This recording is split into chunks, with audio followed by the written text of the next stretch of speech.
About now, bada bing, bada boom. YouTube should be going live. Okay. Okay. Yeah, clean shave. Yeah, it's about time I did a little bit of a reset.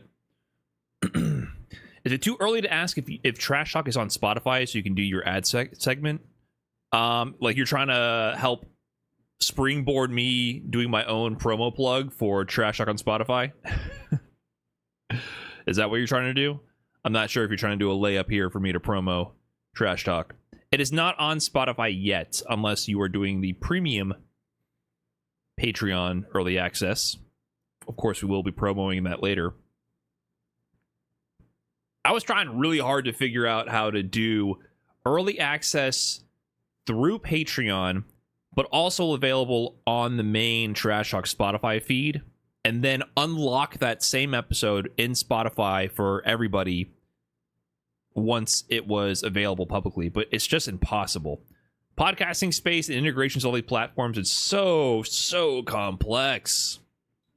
Can I have a level list and a plushie? Yeah, but I only have about 3 plushies and 15 leverless controllers, so I need all of those. And you currently have 0 leverless, leverly, and 0 plush eye, and I think that's okay because I need those, and my needs are obviously more important. So I think everything is right and just in the world.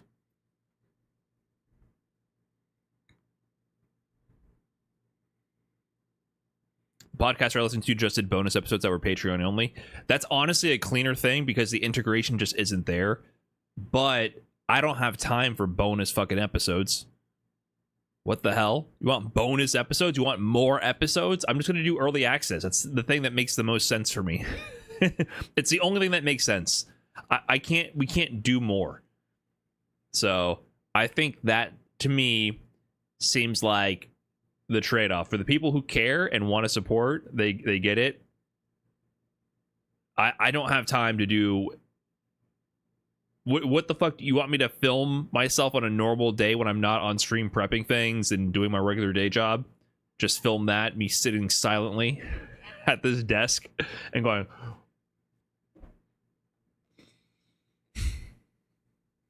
and then upload that, and that'll be the podcast? There's no bonus. There's nothing. There's silence. When you guys aren't here, there's silence in this room. It's funny, the Art Slime and Ludwig's podcast, you didn't have to specify that. I appreciate the context. You didn't have to specify it. Have Patreon for early access of their D&D episodes, and it's so popular that it tanks the YouTube viewership. That's one thing I considered too. Not for the YouTube viewership. That's funny, but I wonder if it's enough for it to actually impact their overall bottom line, because it impacts the algorithm recommendations enough to the point where it actually... they lose more revenue in ad revenue versus gained revenue in the Patreon subscriptions. I wonder how that works. But anyways, I'm nowhere near that level at all. Handful of people were very generous to join the Patreon. But because I'm pushing so hard for the Spotify partner, I did consider that. That's why I was looking so hard for a solution. I would, in an ideal world, the early access views to the Patreon episode would be on the Spotify episode and count as engaged listeners on the Spotify episode, and count as listens and views on that to add to those metrics.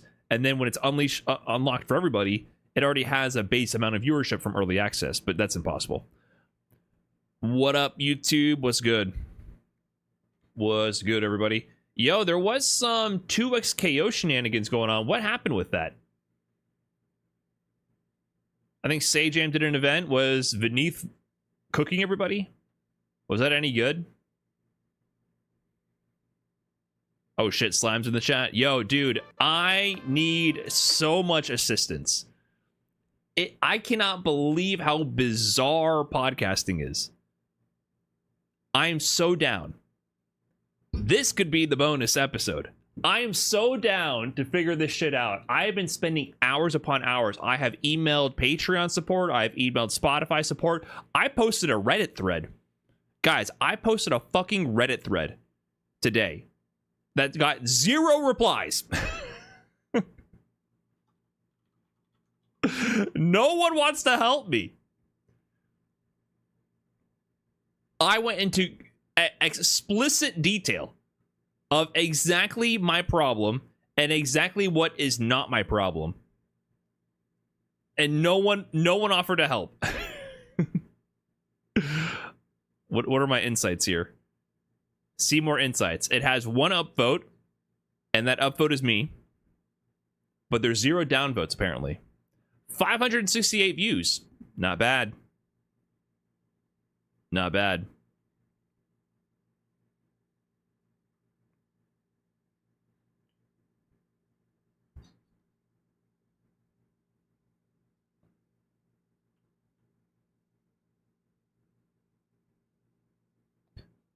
I mean, check this shit out, dude.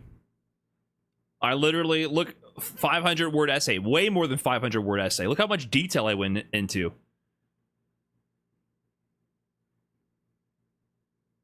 I literally detailed everything.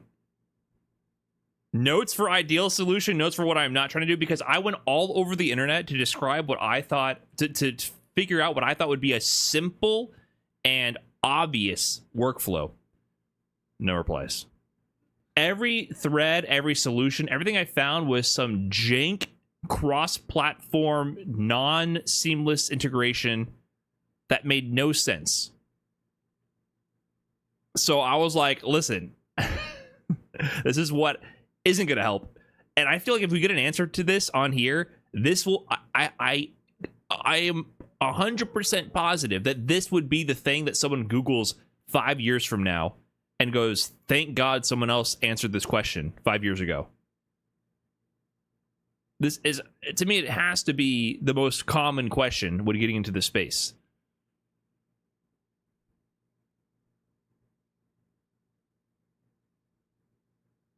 This is a TLDR, but no one cared. Anyways.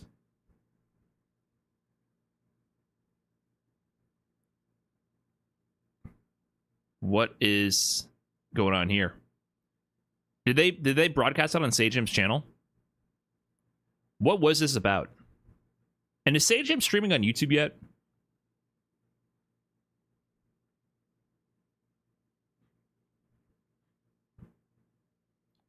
It was a whooping. Was it just Apology Man beating the crap out of everybody? I gotta see that. I want to see Beneath beating the shit out of everybody.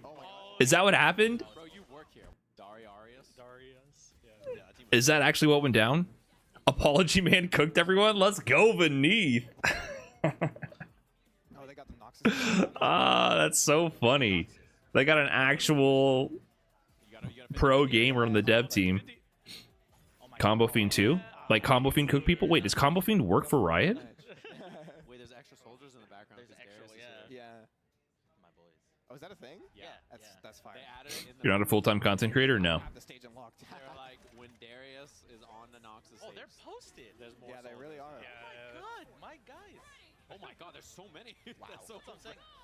So, Apology Man, super noon. He switched over to Echo? Oh no, he always had Echo Darius. What am I talking about? Gone to XKO. Oh wow. Hold on, I just want to see a little bit. I want to see a little bit of Beneath cooking up the pros. They know I don't know how to do it. So Apology Man is on Echo Jinx. Makes sense. Oh, nice. Oh, did he? Action, he doesn't get the punish, but So he has anti-burst strats. You see this right here? it's a fake burrito.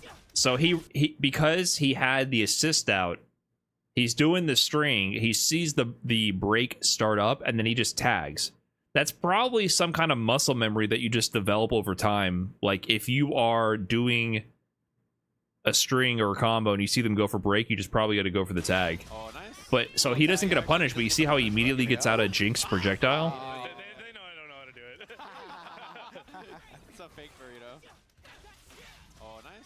Little tag action. He doesn't get the punish, but Yeah, it's crazy he has that awareness. Oh, neutral. A lot of people are doing that dash up neutral jump. It's kind of funny how the Street Fighter style throw bait mix up works in this game. Delay tech is a thing in this game.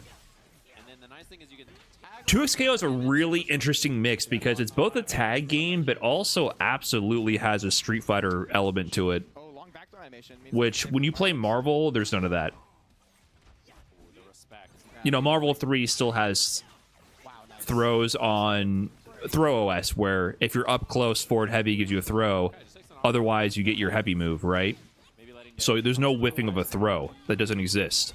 But in this game, you tech throws just like in Street Fighter 5 or 6. And so you can shimmy people in this game. Like, I found myself getting opened up by people doing neutral jump on my delay tech, and I was like, oh, I didn't even realize I was doing delay tech. And Apology Man did it to Super Noon, who's, you know, it's not a scrub tactic, it's not a scrub player, it can beat good players too. I don't know if it used to go that far. No, it's new. Yeah. So I don't know if I've ever played a tag game that also had this sort of Street Fighter element to it, and because it's not too air mobile, it's not that weird either. Do you press medium heavy or do you have a throw macro? I just press medium heavy. The macros I use are dash on my pinky, and then I have my parry on my thumb button. And then that's the most I can handle on my controller. So that way I can just press throw with medium heavy. Like while I'm on defense, I can put my hand in one position where I have my thumb on parry, pinky on dash, which is also retreating guard, and then my middle and ring finger on medium heavy. So that helps me kind of be ready for all the options. It's new because Time Warner can't OTG. Yeah, that's a cool change. I really like that. Mine stick? Nah. I got 10 sticks and none of them work. Nice. These are little clever things.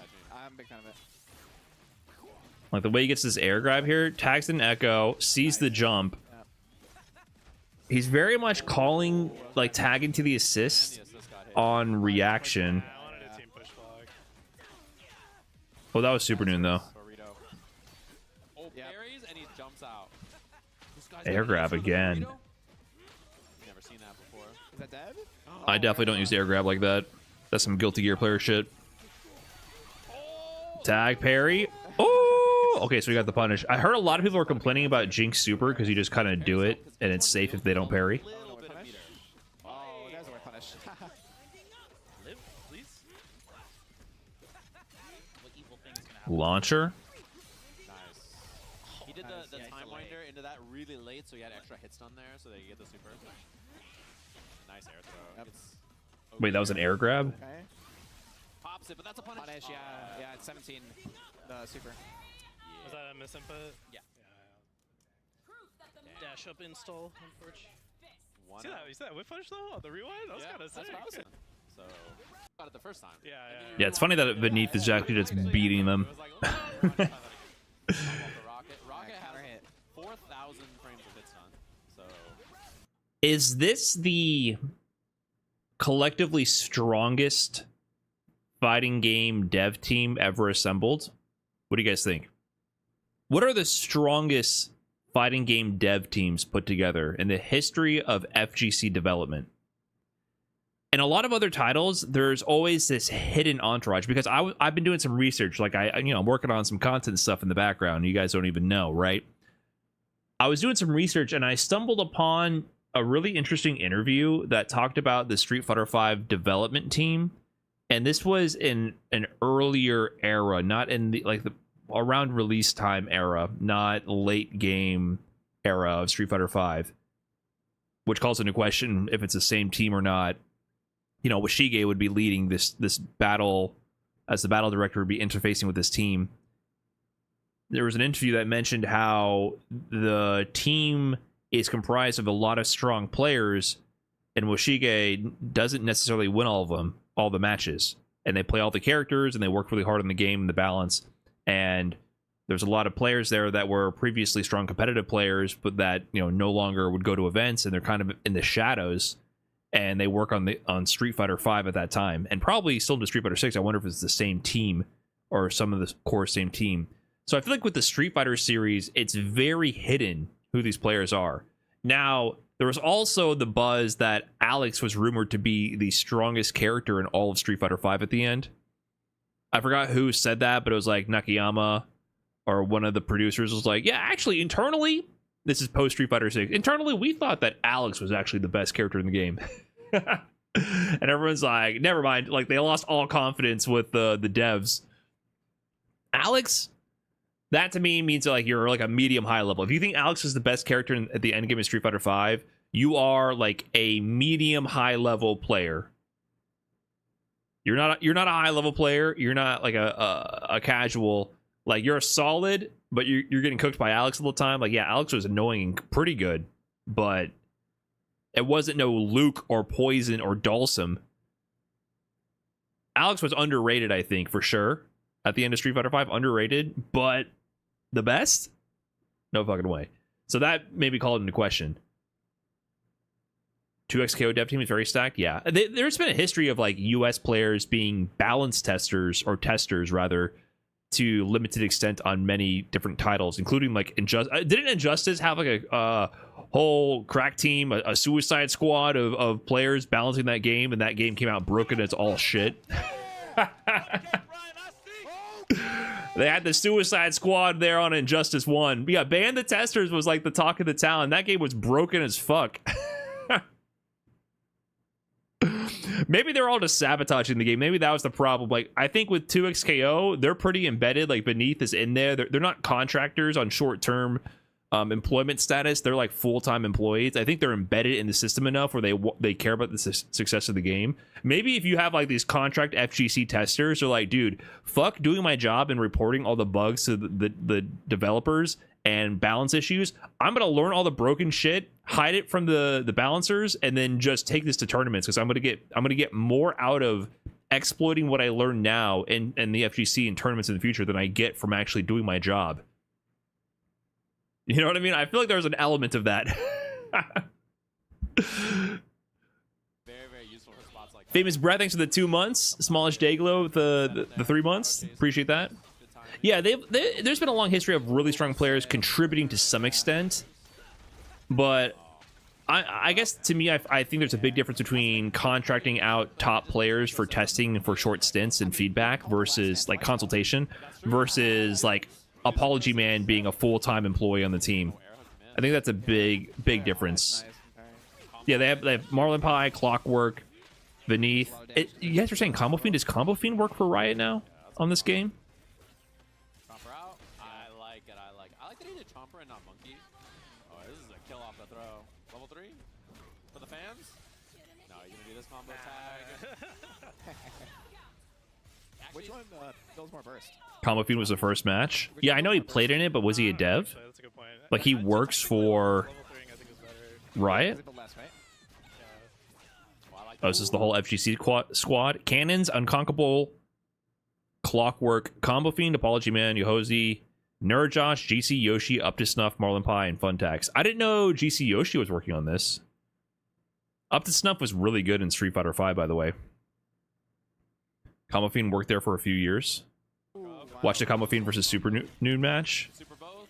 Extra damage. Who wins? If Combo Fiend doesn't win, I don't want to watch it. Forces the burst. Time winder tag. Hits the time winder. That's it back, but Echo body blocks. Yeah. That one hits though. Slightly shorter version because of air hit. Oh, never mind. Oh. He's out of there. He's gonna tag. That cancel, yeah. Oh wow, big jump in. Wow, nice. He's in the How did he do that? Hold on. He's gonna tag. That cancel, yeah. Oh wow. Big jump. So burst.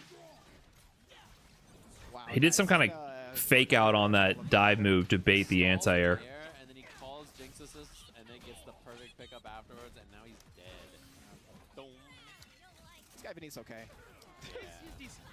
Every time he plays a character, Combo Fiend cleared. screen, huh? He just Combo Fiend was talking mad shit nonstop. Word. This is so funny that the devs win.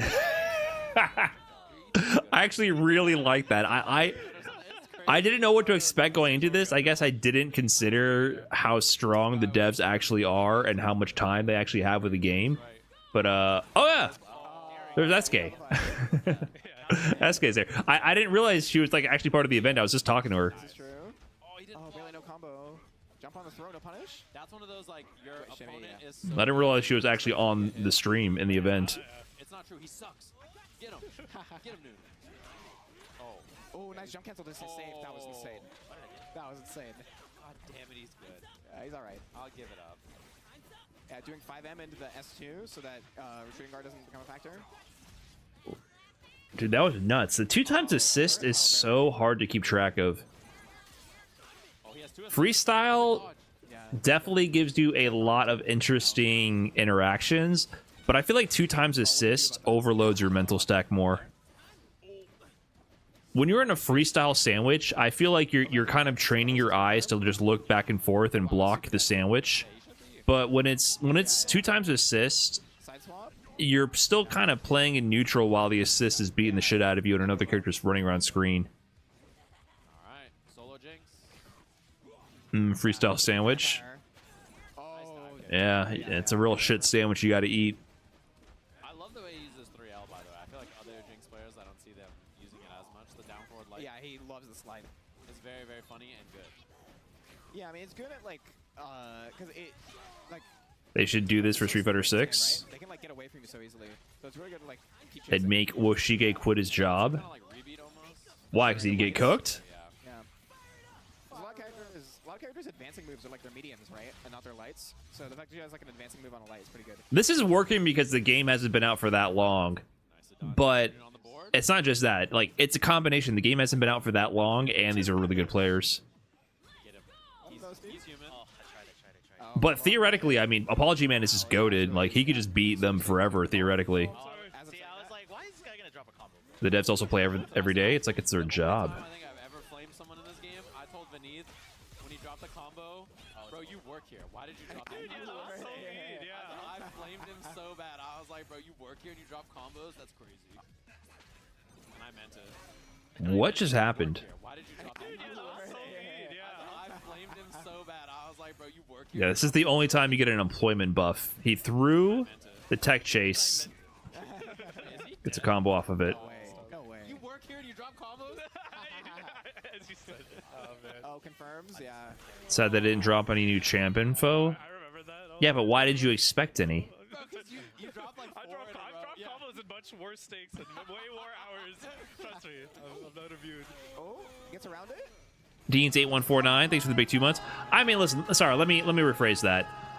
Let me not kick you while you're down. Oh, I guess I would recommend freeing yourself from expectations so you stop being disappointed. And generally, with the trends are with fighting game announcements, they save that shit for really big events. nice. Overconnects. 2x. Not even this is not a really big event, right? This is kind of a niche in market thing. This is gonna capitalize on the existing entrenched audience in fighting games. It's not going to reach outside to the masses, right? Oh. Or random Tuesdays if it's Street Fighter 6. Yeah, but they do it through their own socials. Yeah. What, punish? Nice. Yeah. I like that. Normally it's pretty hard to up back and punish a Tokyo Game Shows next week. Might get new champ info then. Well, for sure we're gonna get new Sea Viper info. Is 2XKO even part of that? That's a Tokyo Game Show. This is all USA. I like the lob there to try to control. Maybe we gotta wait for the He's gonna mash tag. Oh, but he didn't get it. the Shanghai Game Show. When's that happening? when's the Beijing Game Show? Parry, nice. But he double parried. Unfortunate. Jinx doesn't meet her on table. Oh, now she This does. is all USA Didn't even need it. Combos with Echo. and China. Yeah, good damage on the table. Taipei Game Show, is that a thing? Doesn't offer limits. Riot does have a TGS booth. Interesting. Without burst. Teemo at CPT China premiere. That sucks. I think Steve was plus there. It all makes sense. Yeah, no, Let's go, Vineeth. He's cooking. Try to do stand light. Sheesh. Supanu's sitting over there sweating, staying silent. He's like, man, I gotta get a W on the board. Screen's been playing with the blind. It's like, fucking Vineeth, dude, what are you doing, man? You gotta throw right now. You can't be cooking me like this. Well, Can't be cooking me like this. All good. in the 5 frames of vulnerable backdash. I want Teemo so bad. He's so degen in the league. Is he gonna be the Rocket Raccoon of this game? Punish in this game happens quite a bit. Is he a trap character? Like, he seems like basically Rocket Raccoon. Not afraid at all. Is he gonna be the Rocket Raccoon function? Or are they gonna make Combo Fiend? Are they gonna make Combo Fiend do the reveal for Teemo Oh, no, he jumps and hit a functions reference? That's wild. He's a trap character, yeah. If Rocco is a terrorist, I mean, Oh, wow, yeah. was he not? That was good screen coverage and then gets the chompers out. He might kill 2XKO more than Jinx. Oh, he's tagging. He's got lots of blocks on here. Air block is is a problem here though. Yeah. Yeah, not as scary. He has poison traps and a blind. What the hell is a blind, dude? A blind? He said, "Darn, this is your chance." Oh no. Probably wanted a super. He blinds you? The screen just goes dark? Yeah. Yeah, plus I'm Disengaging. canceling. That'd be hype, man. The screen just goes black and you don't even know what's going on. Oh, pass the super time order back. I mean, Ooh, jump to H cross. No combo. that's like Jill. Hit. Jill's super was so weird. Punish. Headless. Nice. Or was it X23? Sorry, X23. X23 just went invisible, Yeah. and then if she grabbed you, you just died. What a weird super. The assist. No super? Like, neither of you could see what was going on. Not like that. You're very, very kind, John. Thank you. Thank you. I appreciate that. It's my stream, you can say it. Surely it's not losable. Ram and KI made the screen go dark for both players. You gonna Fury break? Yes, Oh, beautiful. he got what he came for. I'll take that. I'll take that. I'm a nice guy too. Oh, he Very generous. I don't think anyone has ever gotten invisibility right in a fighting game. Yeah. Yeah, because it's not an asymmetrical information game. That was cool. Oh, he tried. Has there ever been any proper implementation of asymmetrical information in a fighting game? Like, just by the inherent design, both players have access to all relevant information at all times, besides the thoughts in their own heads. That's the only thing hidden from either player. Yeah, you gotta time it pretty carefully. Rocket, Oh, rocket. nice Yeah, block. I can't do anything. Nice It can shot. only work online. Imagine the first head-to-head required fighting game Nice save. where you have different UI and experiences, Here. Nice. and we had to do like a spectator client. That was Magna Hands. That might actually be the next evolution of fighting games when we finally get the fuck over this local multiplayer bullshit. Everything is online, even local local gameplay is on a LAN network required. Get a spectator client in there, have different information hidden from both players. I didn't even understand what happened until it was too late.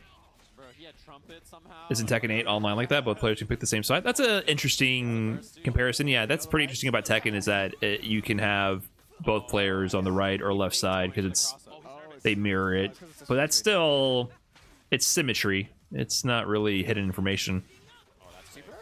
Oh, it's big. Yeah, Darius is ton damage. Wait, really? What up, Deku? God, that was crazy. Wait, really? What? He's chilling. First, oh, that's really Half the squad in the chat? Yeah, in Tekken and in arcades, online and arcades, you can choose what starting side you're on, and so both of you can be player 1 or player 2. You gotcha, brother. Yeah, I was like, Whenever Steve says watch this, he's about to Because backdash. I think all the Tekken players practice their Korean backdash or were just better at Korean backdash on player 1 side. And I think ergonomically, it's because it's easier to pull your wrist, your left wrist to the left to do Korean backdash than to push. So you want it to be on player 1 side because Korean backdash is such an essential part of movement and defensive options and everything in the game, resetting to neutral and moving around, and you want to be able to execute that flawlessly. that was insane. Yeah, So it's cancelable, right? The charge your side was extremely important, and I guess it was so important culturally that it became a feature in the game to enable that, where on arcade and online you could pick your sides. But then in local tournaments, the problem became you're playing console, right? You have to pick player 1 or player 2, so the rock paper scissors to pick your side was extremely important. And that's why I think sometimes they even opt for like side swaps on bracket resets. Like, there's a lot more concerns about the side you're on culturally in competitive Tekken. Yeah, I mean it's fine though. In Street Fighter, it doesn't matter because even if you start on player 1 or player 2 side, you end up swapping sides so often. Whereas in Tekken, you can actually play the whole round without swapping sides. Only certain moves, Oki situations, and throws will like swap sides. Oh, combo. He's in a combo with a break. Yep. In a tag launch, yeah, because Echo can't get Helmbreaker solo there. Oh, and Punishes he's it. dead. Combo. Nice. Oh no, I'm sorry. That drove me nuts during the first stage jam slam because nearly 70% of the participants in that slam came from the Tekken slam. The combo. And they all kept stalling the tournament by demanding coin flip for side before the match has begun. Oh my god. And I was like, you fucking scrubs. Get over it. I was so done. I was like, you're gonna play on your bad side and you're gonna like it. This is the only way out of this is through. Close set so far. Yeah. You're going to practice your uppercut on player 1 side until you get it right 10 times in a row, and then on player 2 side until you get it right 10 times in a row. Nice burst. Oh my god, I was like, here we go. We're getting into the match. It's time to cook. And then nothing would happen, and I would check Discord, and they're doing a whole, like, rock, paper, scissors tournament to figure out who's going to be on player 1 and 2 side.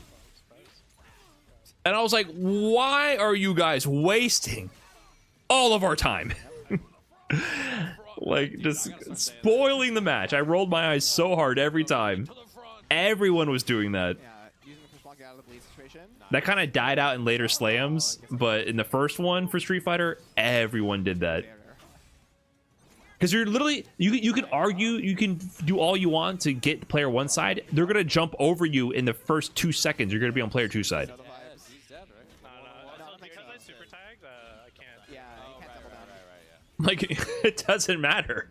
At least he has a corner. You have to be ready for both sides in Street Fighter. Oh, wow. Crazy answer 5M. Damn, does Vineath 5-0 Super Noon? Beats the 2H. Ooh, nice little, hold up. Nice little Corner. S1 there in the air. Oh, wow. Crazy answer 5M. Uh-oh. They're taking that away next. Yeah, I gotta use that a bit more to bait out anti-air attempts. I didn't like that. I don't like that. Oh, what a flub. Hold up. Yeah. Air throw not instant in this game. It's like, I think safe. Watching your POV was hilarious because you didn't say much, but it was obvious you were struggling to hold it in. Yeah, I mean, I'm not gonna rag on everybody in the moment. I'm being a little I'm hyping it up right now. I'm being facetious, but yeah, it was stupid. It's like, come on, guys. And he doesn't I'm feel a nice bad. guy. Look. I'm a nice guy. But if because it doesn't matter to the match, but if it helped my team members win the mental game, go for it. That is unbelievable. Uh-huh. Do you like this game or Tokon better? Overhead. 6H. I was getting cooked in Tokon. This character This game, I liked it a lot. I like it a lot more than I thought I would. I thought originally I would like Tokon infinitely more, sweaty combo. but this game, now that I got into it, I feel like it's actually more intuitive for me than Tokon will be. Tokon is a lot more streamlined, but also the movement is harder, and I think if you like DBFZ, Dragon Ball Fighters, you're gonna love Tokon, and if you don't like that, you might not. And at the same time, I feel like the mix-ups can be, like, you can just get put into unblockable situations in Tokon very easily. So it feels both more streamlined and, like, less flexible, where in this game, the defense mechanics are really interactive. I was surprised. Once I started getting more into it, I actually really like the defensive mechanics. Offense is messed up, but... Oh, by the way, 5-0 Beneath over Super Noon? Holy shit, dude. Cooked. The defensive options are really interactive in the sense that blocking is good, teching is good, Oh, that's mine now. retreating guard is good, but loses to lows, and then push block to deal with assist pressure, and then parry, once you learn a lot of the strings, is really good. So I actually feel like it's very interactive and engaging even on defense, which is very rare for a tag game. In Tokon, when someone learns how to structure their pressure, you're holding a lot of pressure forever. Like, you're blocking for 20 seconds at a time Slack right now is like, without playing. And it's not that interactive. Like, you don't have many options. You're just blocking. At least from what I understood so far. So maybe it'll get better once I understand the mechanics more the question was 2 weeks for Tokon, but relatives to the devs.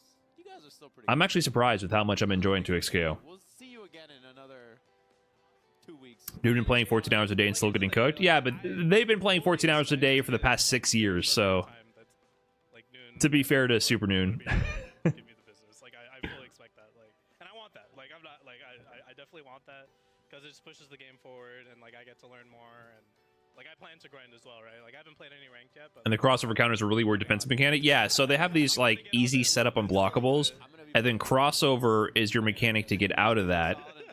But it's also Can we just pick some hours? Just potentially suicide because they can just perfect crossover and return, and then your team is disabled and it's 1v4. play. How's it feel? The game's out. So it's a little weird. Learn some stuff yourself. See what people are. I'll have to see. I need more time with Tokon. My initial gut feeling was I'm going to love Tokon and be okay about 2XKO, but now I'm not so sure. I think Tokon will be good, though, but I need more time with it to get it.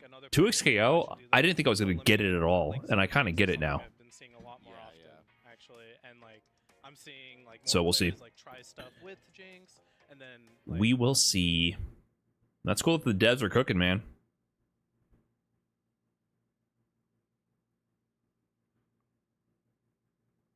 That is surprising to me. All right, by the way, let me do a little bit of self promo here. Trash Talk. The Diphone Trash Talk is live on Patreon, by the way. So this went out this morning for paid Patreon members. Diphone hopped on the Trash Talk podcast, put a lot of effort into it, and the intro is pretty baller. If you want to check out the Trash Talk episode, it is available on the Patreon page. It will be free for everybody on Spotify and YouTube on Monday. So if you want to be patient, go right ahead. You can check it out then.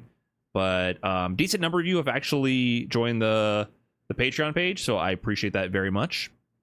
And they got to check out the podcast, so I think they enjoyed it. Little preview, little. Let me give you a little teaser, do a little self promo here. What if you knew you were meant for greatness? What if you knew? Working on our movie trailers a little bit. Where he's just gonna keep beating people up in multiple video games. But you knew that greatness could never be achieved without sacrifice. Without sacrifice. Work's the hardest I've ever worked. Without risk. I'm gonna quit. I can do what I want. Would you go for it? Diphone and your first ever Marvel Tokon champion. And that's gonna be it, man. Diphone. By the way, hold on. Let me give a little shout out to Double A here. Do you see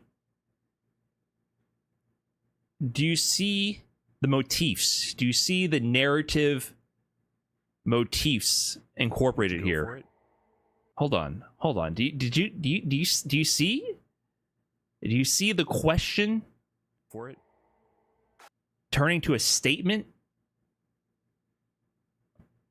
on the beat Would you drop? go for it? Diphone. Hold on. That wasn't normally I'm very hands-on with the direction, right? Normally I'm in there directing frame by frame, but that I missed it too the first time. I went back and watched it, and I was like, that is so fucking clever. Go for it. Diphone and your first ever Marvel Call him Triple A? Tokon Oh, champion. shit. And that's gonna be it, man. Diphone is headed to SWC. Diphone just goes Will it be available on most other podcast platforms? If so, might be nice to mention that in the description. Something I don't really use Spotify. Yes, by default, things on Spotify are available everywhere. However, I want you to listen to it on Spotify because I'm pushing for Spotify Partner.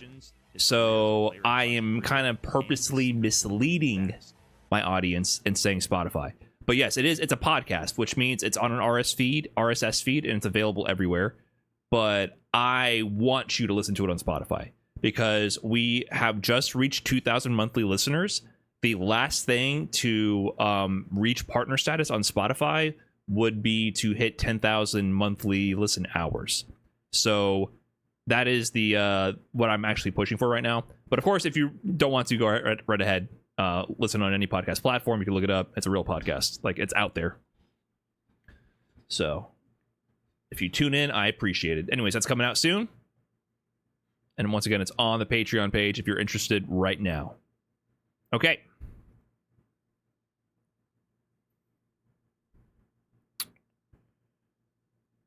If there's only 700 hours in a month, well, you better get to listening, Evil Pineapple. You better get to work right. It's up to you. My future career as a content creator and full-time podcaster is up to you to listen to Trash Talk. I need you to, reproduce asexually right now. We need some cellular division to occur. We need at least 2.5 Evil Pineapples running around here on separate Spotify accounts, looping this shit 24/7.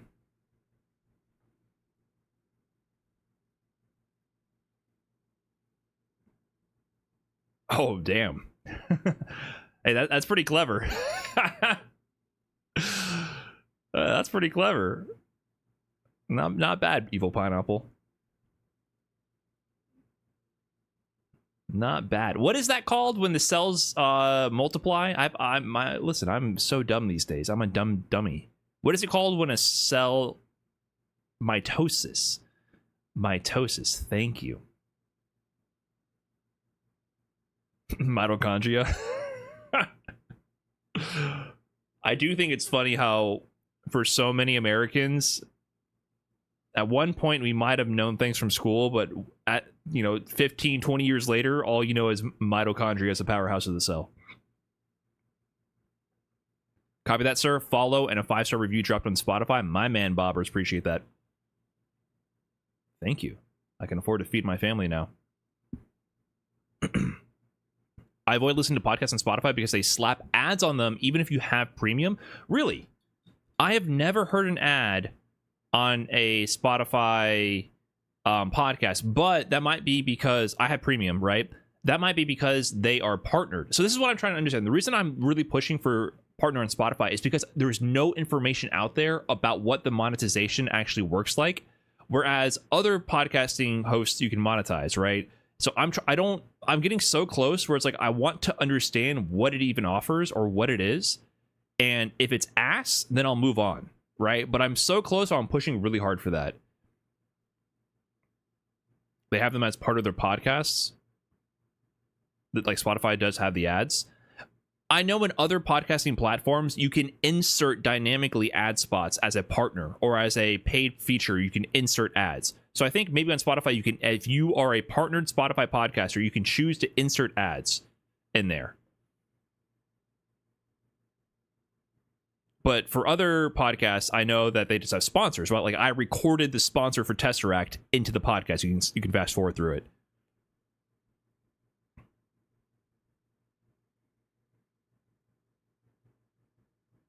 So it depends, right? There's many ways this happens, but some podcasting platforms let you dynamically insert ads, kind of like how YouTube will have an ad pop up in the middle of a video.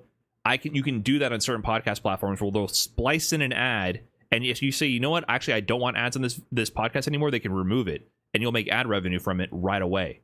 So I don't have any monetization on the podcasting side of Trash Talk whatsoever now. So I'm trying to understand how this is even supposed to work, unless it's only supposed to be Patreon, which I kind of like, but also I kind of like ads. I got an ad when you said ads. Exactly. I kind of like monetizing your eyeballs.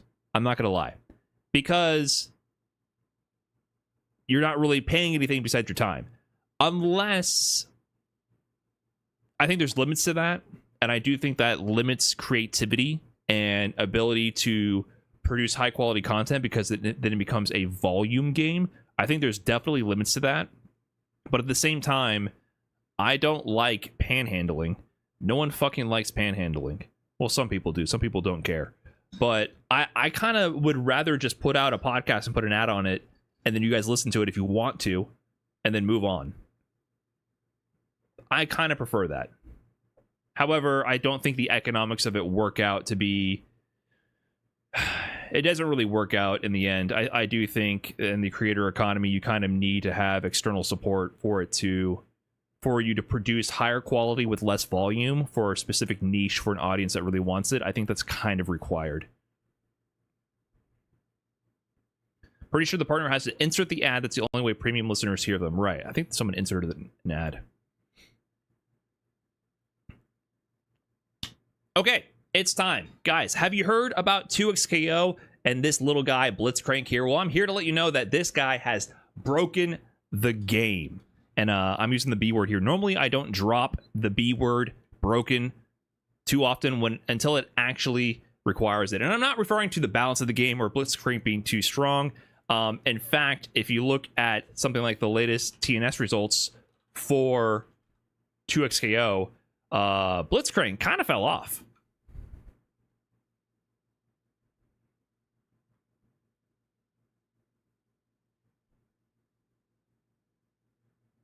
I was actually really surprised to see this.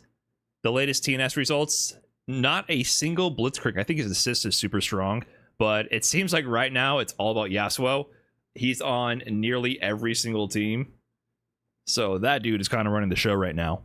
Whereas the previous week was all about Blitzcrank. So I think Blitzcrank assist is definitely probably the best in the game, but on point, he definitely has some weaknesses. However, I am here to report that he is factually breaking the game, and he might be in fact breaking some people's brains with the very high level play from one mega streamer, NL.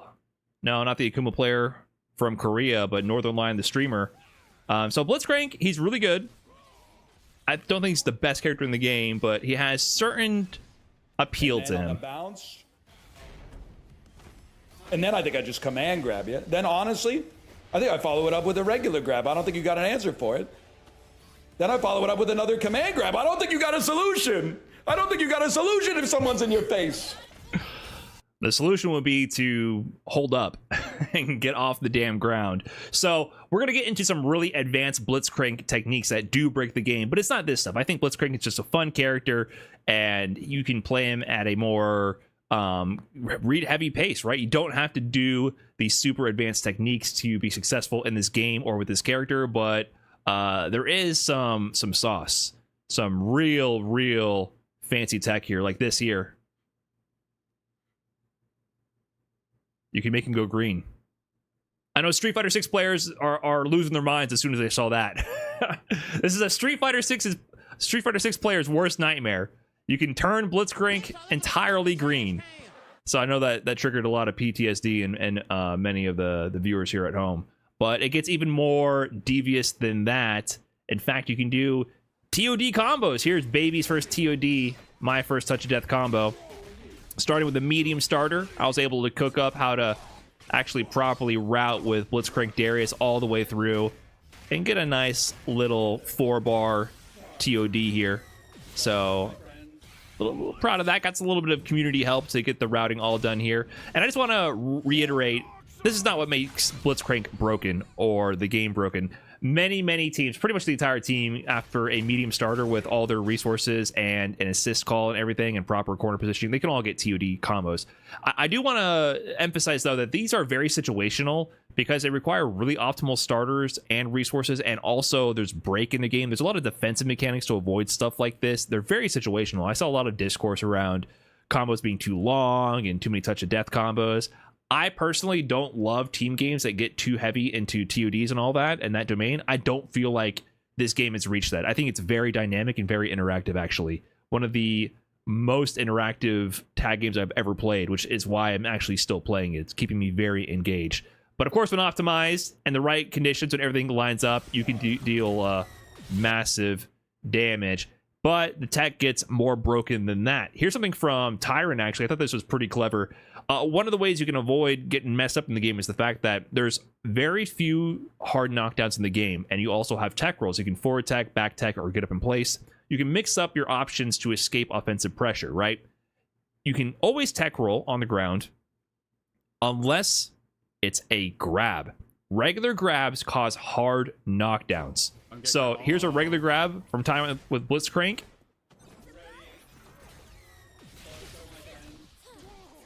Where did that hit? Bro. That's actually fucked, you know. Just regular grab. That's fucked. That's broken. I find this so silly. He just does a regular grab, jumps forward, does super, and calls assist at the same time. And as you're getting up, the assist, he's in front. Look at this frame right here. He's clearly in front of the opponent at this frame right here. The super is starting up. He's getting off the ground. If you do the wake up attack, the invincible wake up attack, it just whiffs. It doesn't work here. And then he's in front of him, and they'll look right after. Suddenly, Blitzcrank flies up to the top right here, and it's a cross up. It's so stupid. Suddenly a cross up out of nowhere. And then also you can tag to the assist. I believe you can probably tag to the assist before or after the super occurs. I'm not 100% sure on that. I haven't tested this, but there might even be another left-right layer with the assist tag timing. And so you just hold that shit, and then he gets a full pickup with the assist behind it. So that's actually kind of silly. That is actually kind of silly. So it's a little weird that there's so many situations where you can call assist where you don't think you would be able to, like when you do a super or a command grab. So that's kind of broken. However, I still feel like that's not that devious for a tag game. It's messed up. I think you can still parry this on wake up and try to like parry all the hits of the super, but requires matchup knowledge. So there's still counterplay to this, but it's a little jank and a little silly. Normally after a grab, you can just kill people, for example, if in the corner in other situations. Other teams will just pick up from the grab and kill you anyways, right? But it gets even more devious. Here's Kane Blue River, my favorite MVC 3 player of all time. Remember, it's not just the assist and the team aspect that makes these characters powerful. Here's him demonstrating solo Juggernaut Blitzcrank TOD from a crouching L, a 2L starter, which means like the lightest touch in the game. He's using Fury here to get all these dash cancels. Fury allows you to do more damage because your damage scaling decreases, and as you're doing moves, you can dash cancel them, spending some of your Fury gauge to extend your combos. And this is on Braum, who I believe has the most health in the game. This was a 1,100 damage combo. So starting from the most skill starter, it does require you to be close enough to get the full string here. So spend your Fury, and you can get a TOD from any hit potentially. And with Juggernaut, this is scary because Juggernaut gets the break meter back every single round. So Juggernaut might have some unique strengths, right? You're sacrificing your assist, but you're going to get Fury every round. So after you spend this, if they have another character, they can come in, you're going to have another Fury meter and can potentially one-touch again. Scary, but it gets even scarier because you're not even safe when blocking. This one requires more super meter, which makes it more rare, but a command grab in the corner, pop Fury, extension, and then straight into the level 3 right there, and you're dead. Nice and simple. You don't get Fury back when killing one character? You definitely get Fury back between the rounds. Is there a different rule to that? When I play Juggernaut players, they get Fury back the next round. Is it only when they lose? Oh, that isn't a round. You're right. You're right. I'm spreading misinformation. Never mind. Okay, at least you can go into the next character without them having Fury. The next round, though, if they end the round with that, you're you might lose another character. So if you are playing a 2-character team with most of the other fuses, at least maybe you can tank one of them. So that's good to know. So yeah, Juggernaut might have some sauce, man.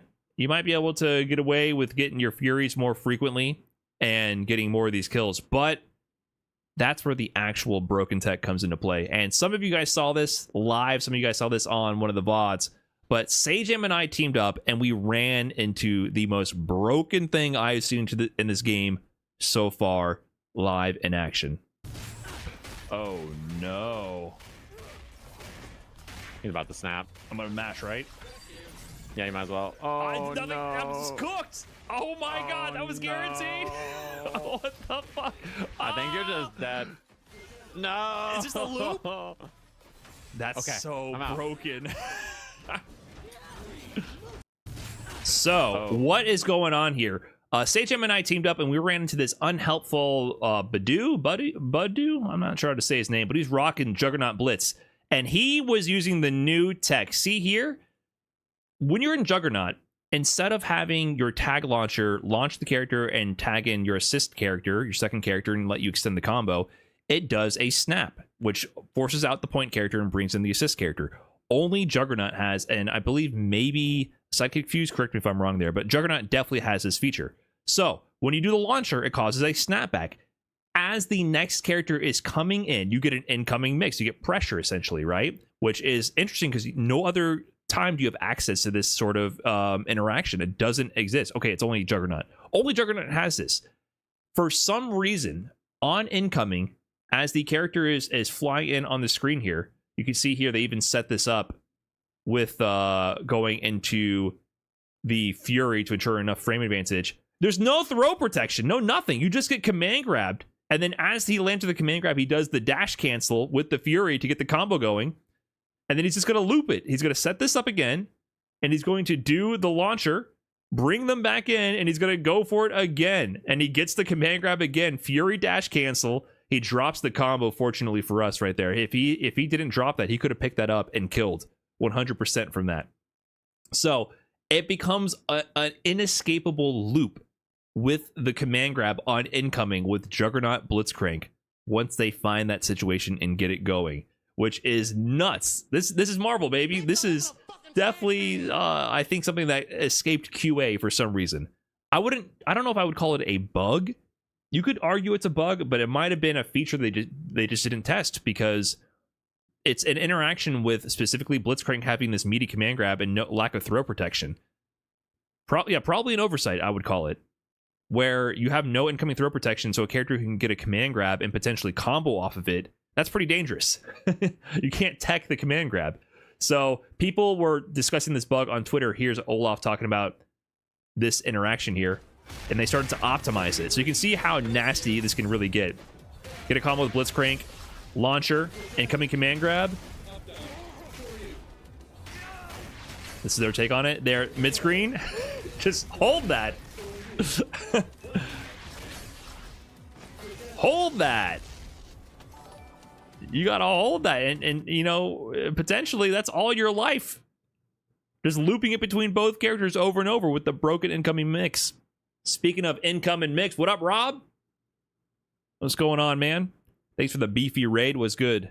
The aging demon. Did he hit 1700 today? If you guys don't know, Rob TV is back on the grind. He's trying to actually level up in some Street Fighter 6. He did? There's another episode right there. Heard you quit Street Fighter 6 full-time 2xKO now?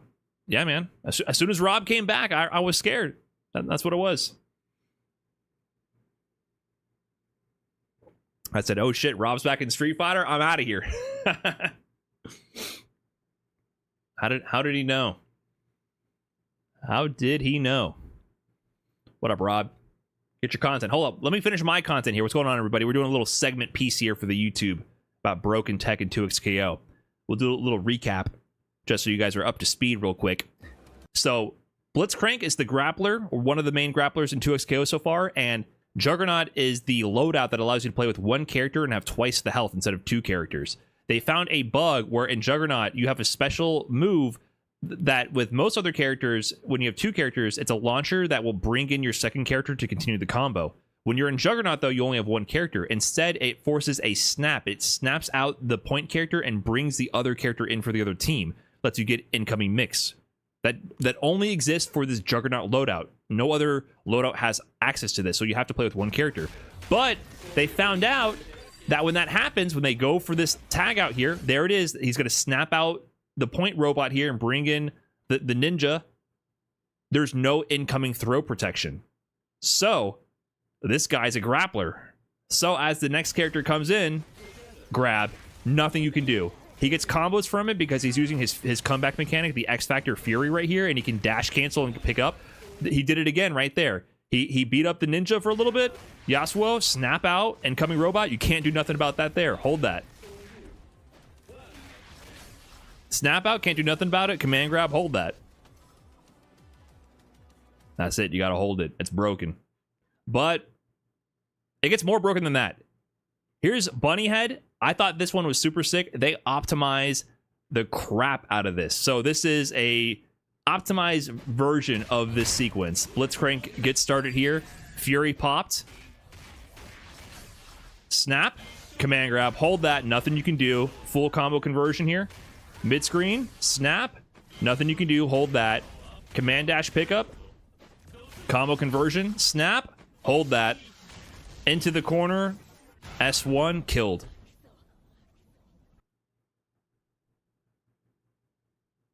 You thought the previous sequence was bad. Look where they started. Full health for both characters. By the time the sequence ended, you lost a character and you have 15% health left.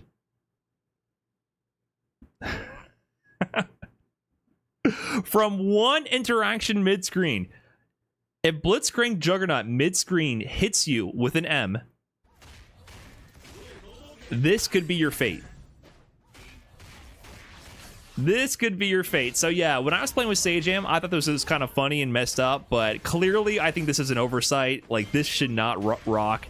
It's only Blitzcrank with this because of the incoming command grab and the lack of throw protection. Seems like an oversight.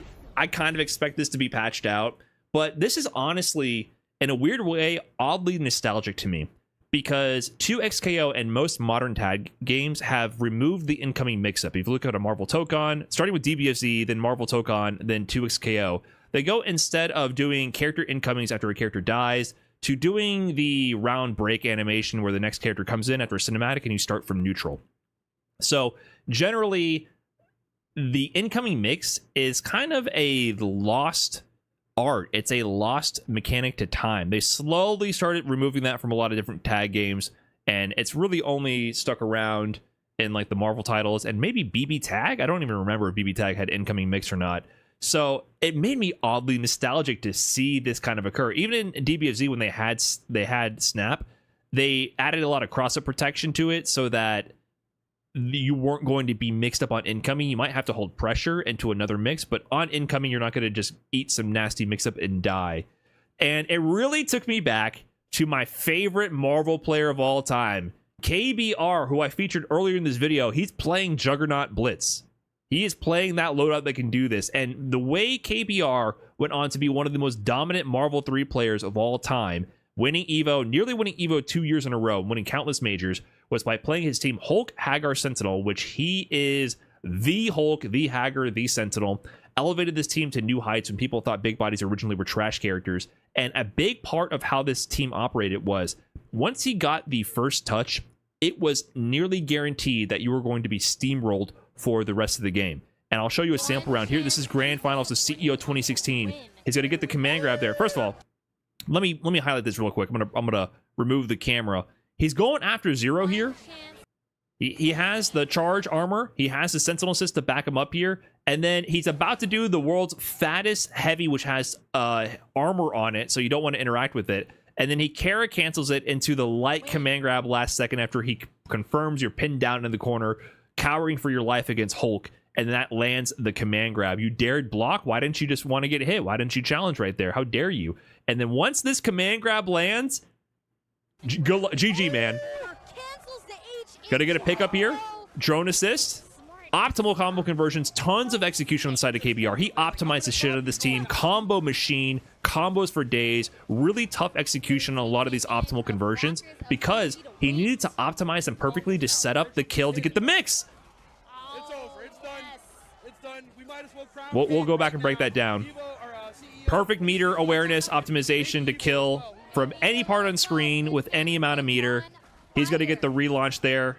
Perfect charge timing. And what are you going to do on incoming? No, sir. He tried to super on incoming. Hold that.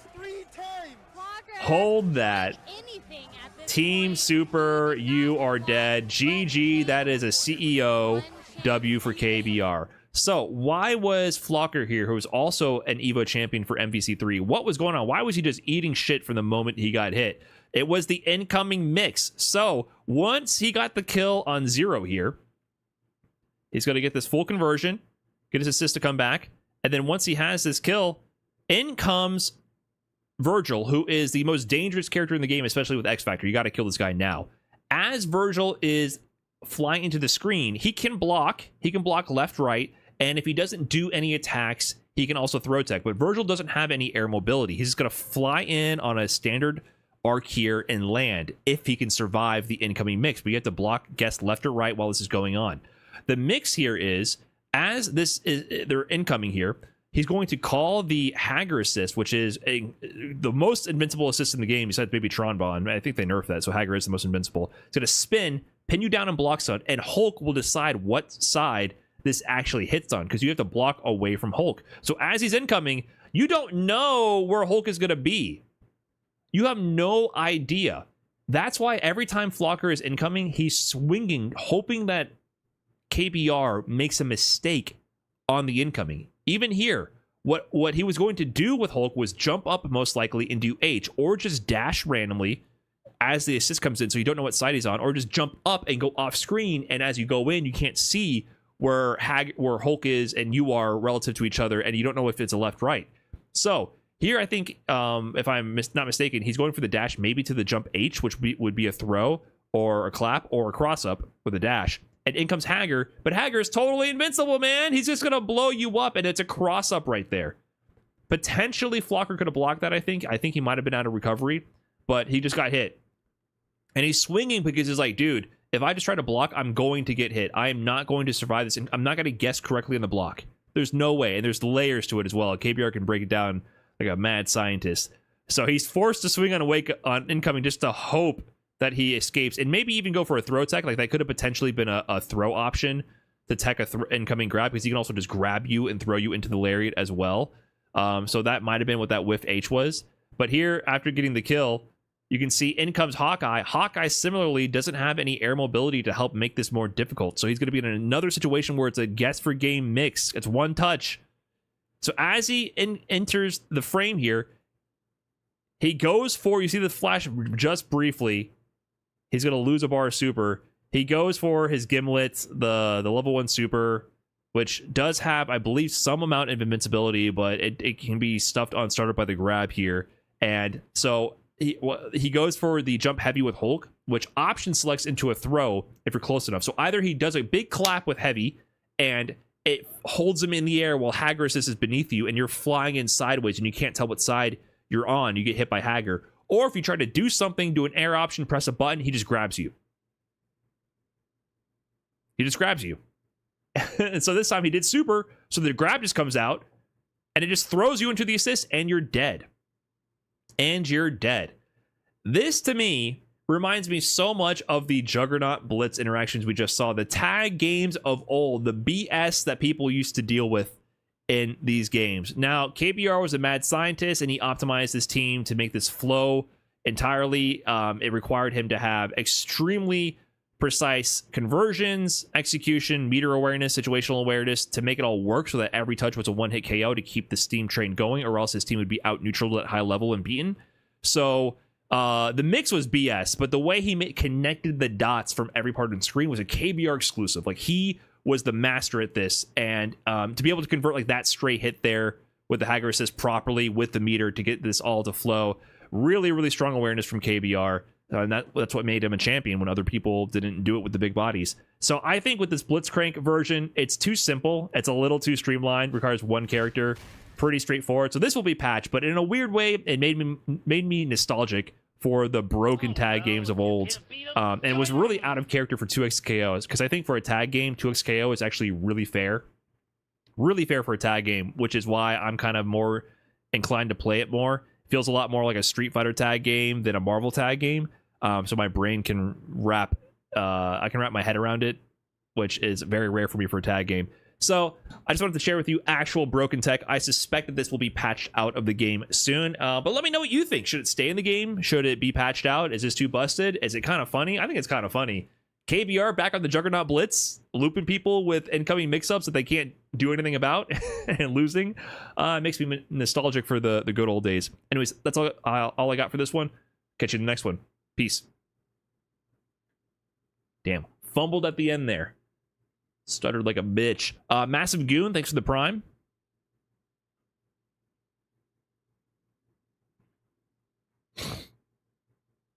It's not that broken, but it's broken enough. It's my take.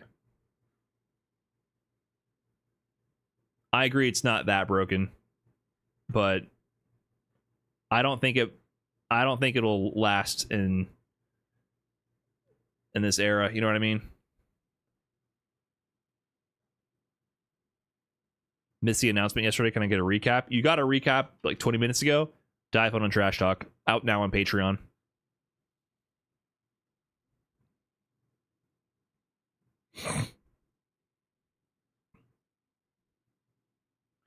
Das the recap. Okay, guys, let me take a quick break here just to stand up and stretch my legs. And then we'll play some 2x KO. BRB, guys.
Oh, well, if you can't beat them, join them!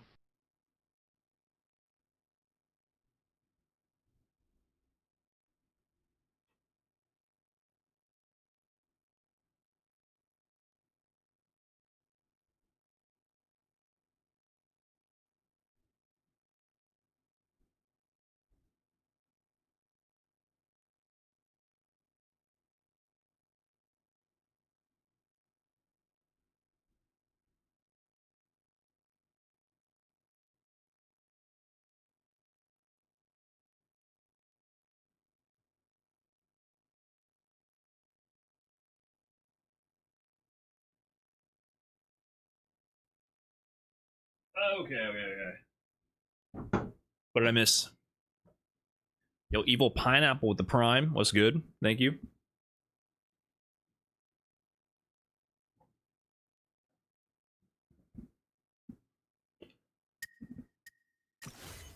I appreciate that.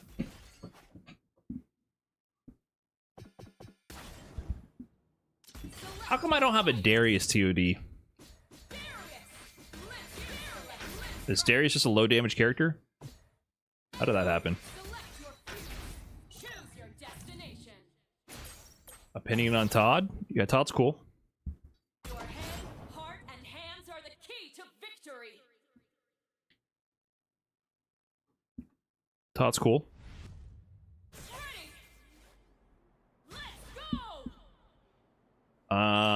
Let me practice this real quick. Let me remember. Okay. I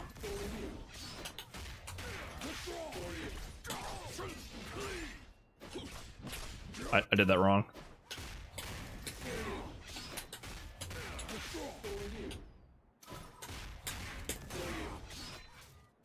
I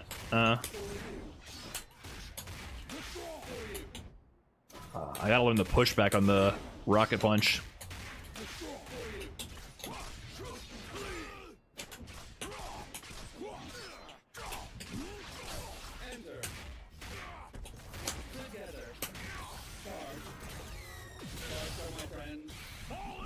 Dead? Is this a Twitter combo? Yeah, I'm trying to make it a real combo. Alright. Oh, Darius has more health? That doesn't kill Darius? Okay. Interesting. I don't have a Todd for Darius.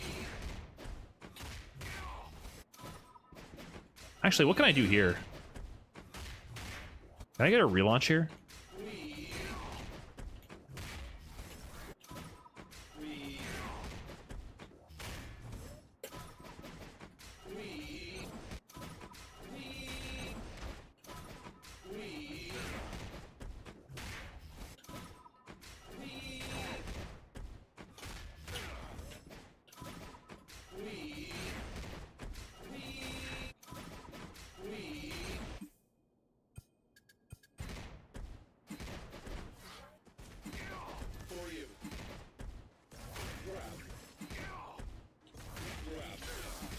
What would people do here?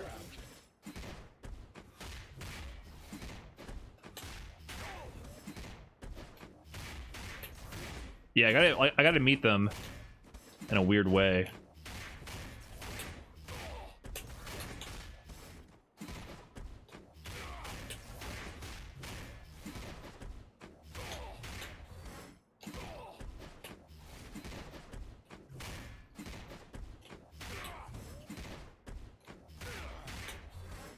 Can I get heavy there?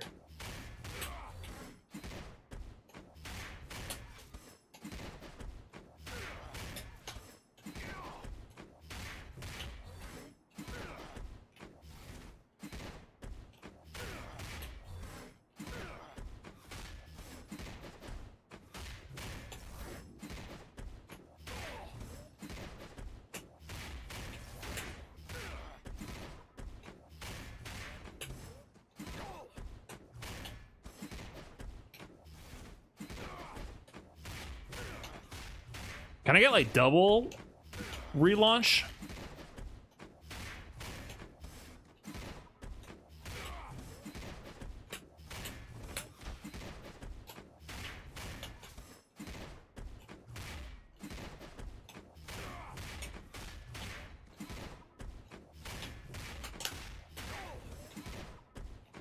do you guys think?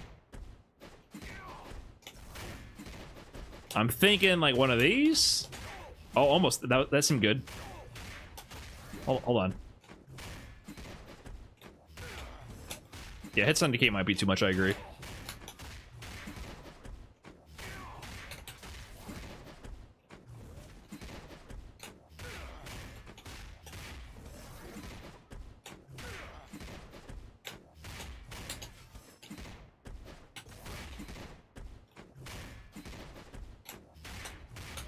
Oh, that was pretty good. Hold on.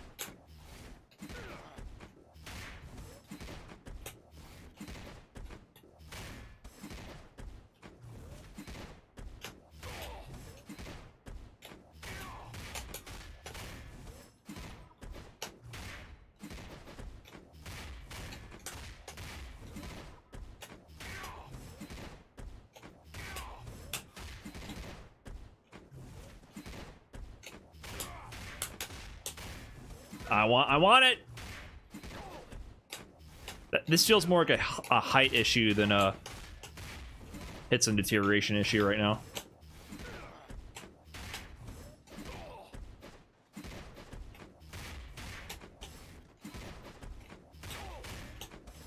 Do you have time to partial charge the first H after Darius assist? Why would I partial charge it? Is there any benefit?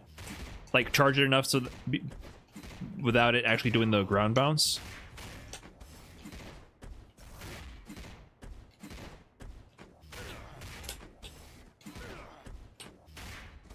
Partial charge is very good. Why is it? Do we know why it's very good? What is the difference? I don't want that.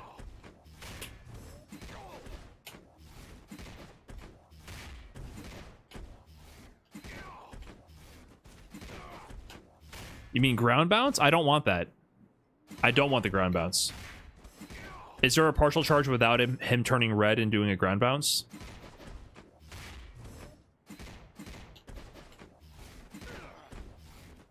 No, okay.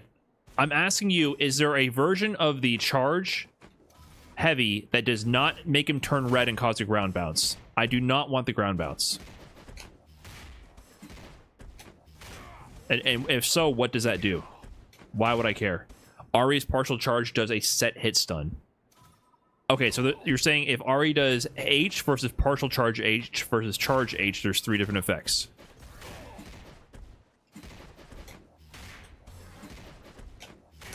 Yeah, it doesn't sound like that matters for this character. But I didn't know about that with Ari.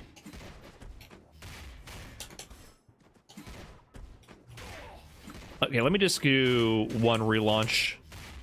What would I do here?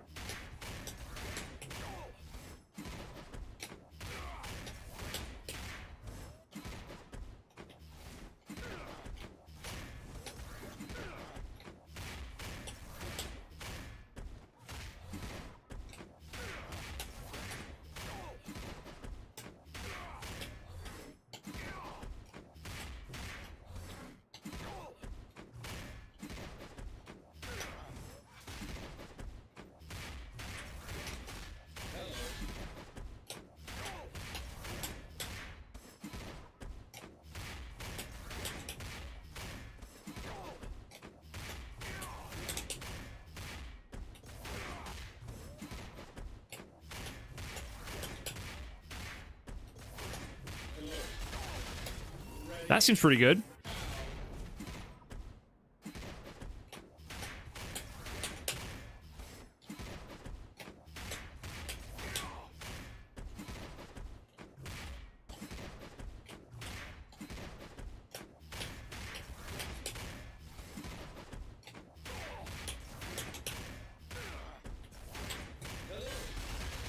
Five, 3, 2.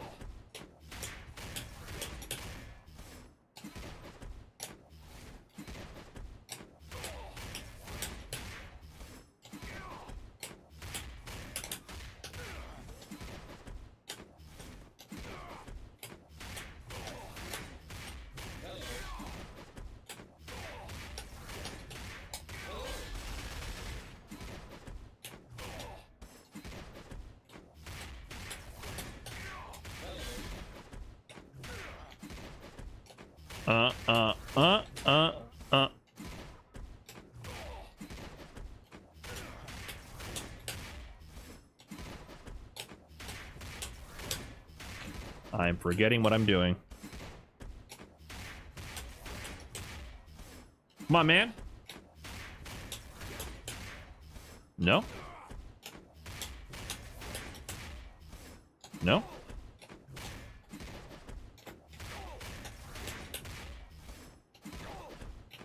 This feels a little more difficult than I would like.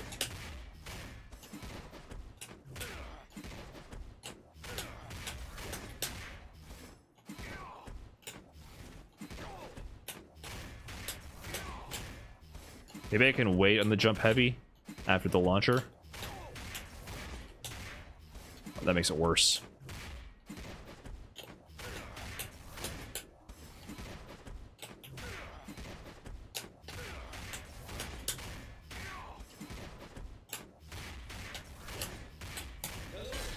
Okay, whatever, man. How do I kill people with Darius?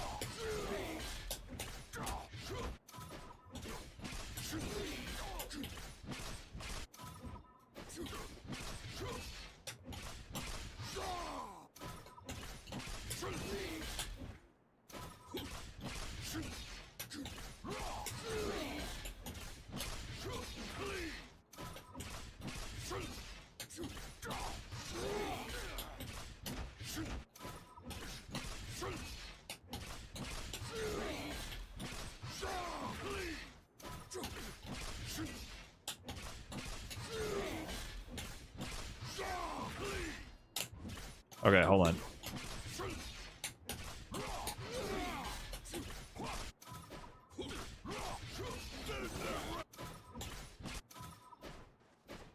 Do spin with Darius and blitz hook.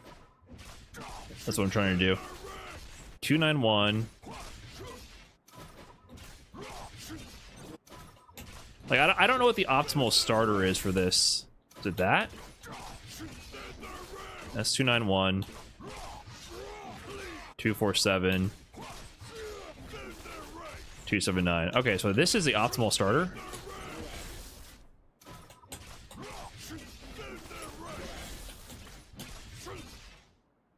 That's +8.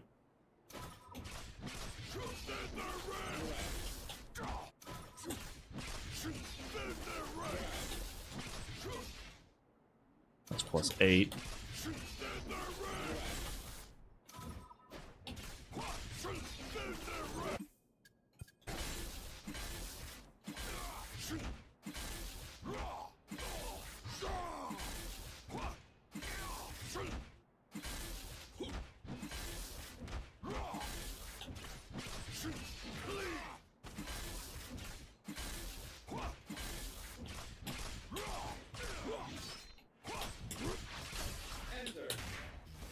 This is nowhere near enough damage.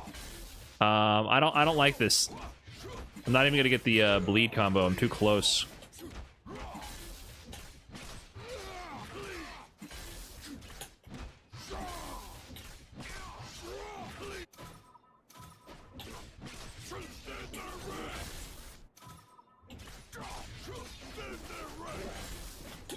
Okay, I can call that later than I realize.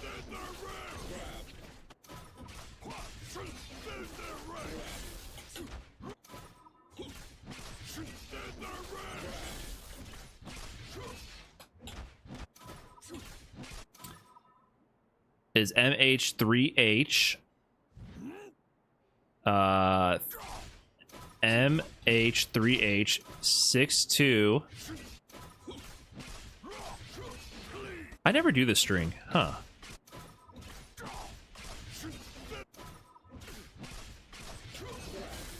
Is this a good start? I don't know if this is a good starter. That's +13?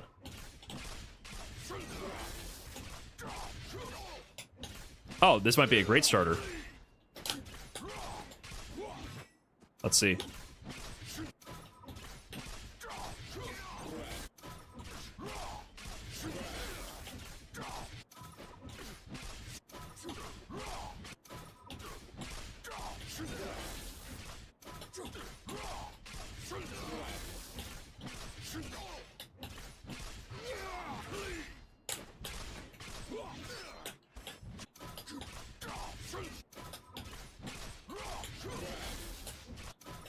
Okay, you gotta make sure to not go behind them. What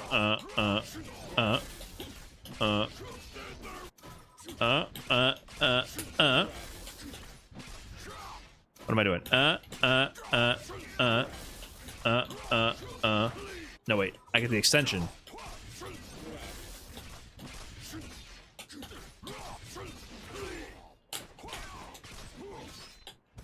No!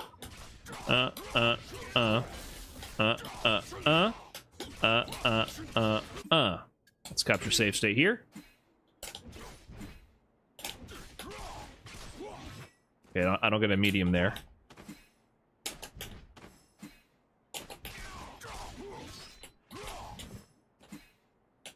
This might be too much. Let's see.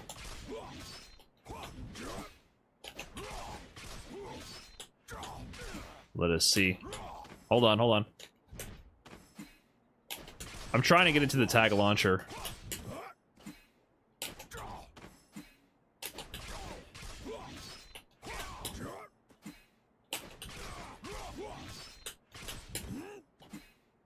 It's like right there.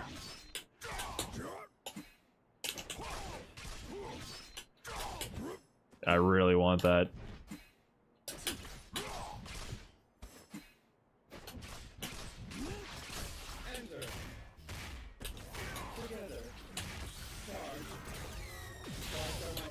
This is just not going to be enough.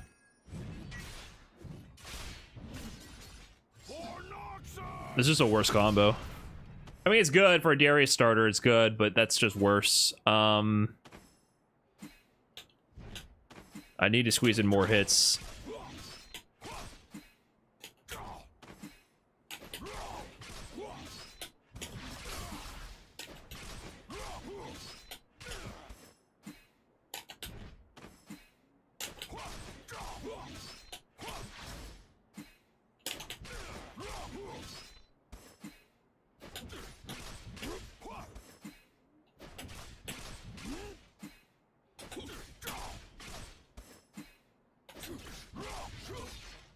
Oh.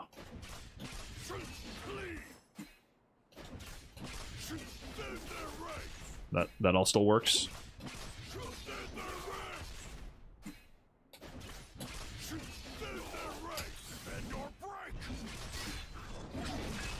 What?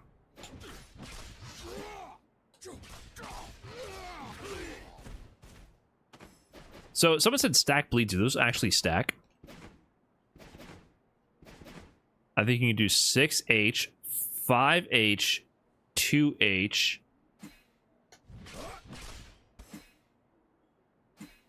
Huh. I've never done, that's interesting. I've never done 6H into 5H.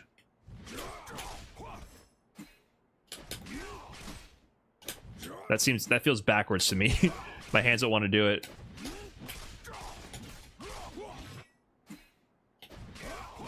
I haven't messed with that starter.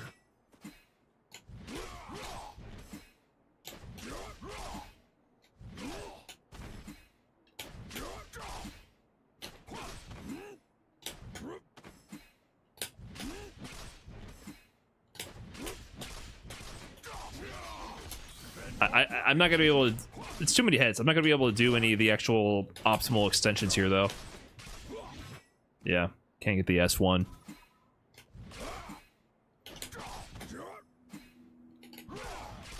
Even if I just do raw launcher here, guys, I can't do anything else. It's already too many hits. It's not gonna work to get the proper pickup that I want.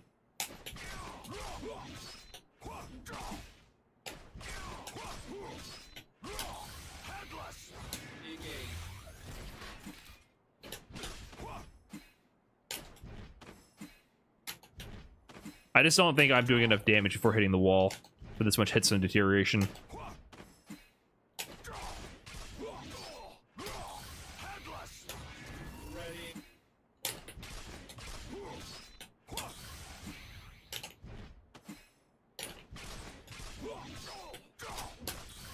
I can do medium.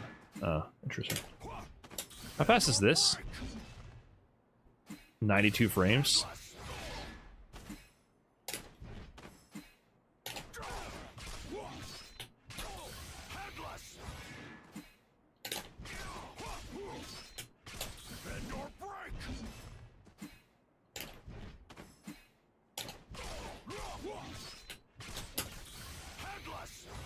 Yeah, I just don't have a way to optimally get into the super. H, 3H, 2S2, 2S2 gives a better wall splat where you can do H, 6H into tag launcher or 2S1. Well, that depends on how I got there, right? Like, I'm doing this full sequence here.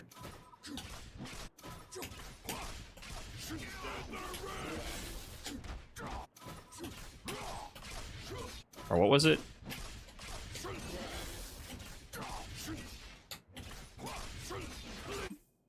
So that's what I'm doing. But you're saying H, 3H,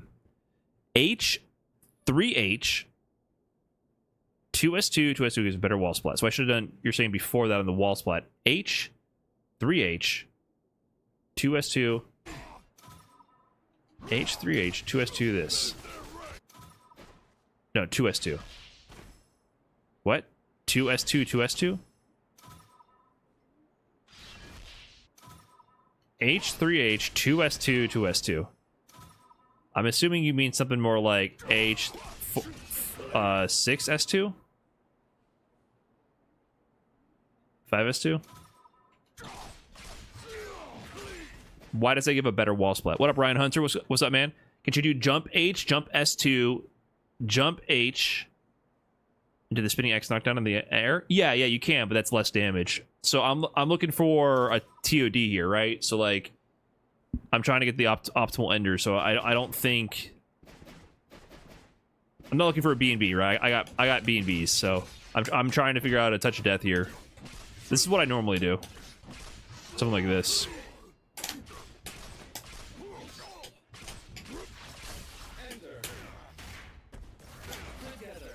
You know, whatever. So I'm trying to figure out like just everything go optimal. What can we do?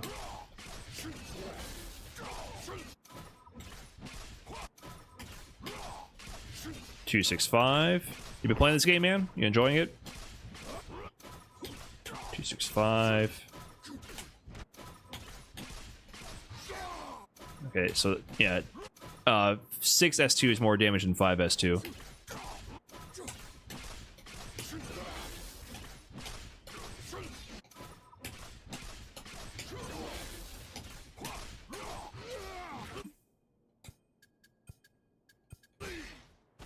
That didn't even work.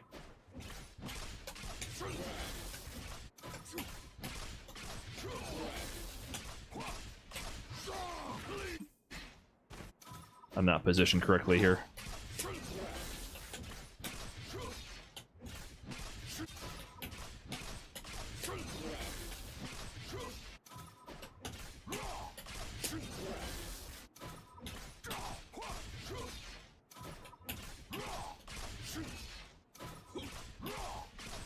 What do I want to do? I want to do this. No, I want to do this. No, I don't like that.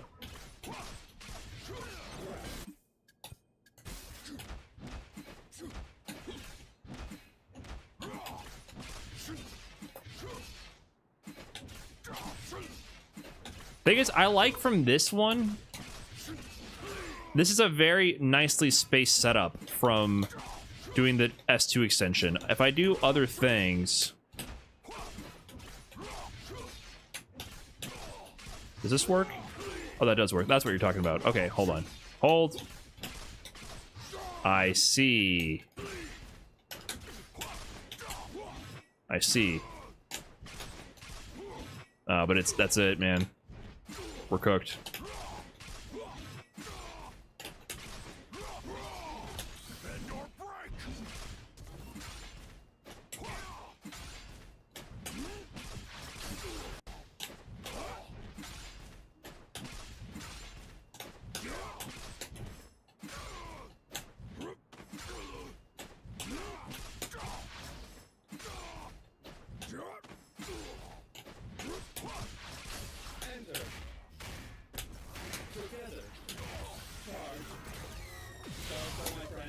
This is less damage. 5M, 5H, 2H, DS1, dash, 5M, 5H, 6H. You lost me. What is it? What the fuck is it? DS1? Do you mean this? 5M, 5H, Dark Souls 1, down S1. You mixed your notation out of nowhere. You're saying at the wall slump?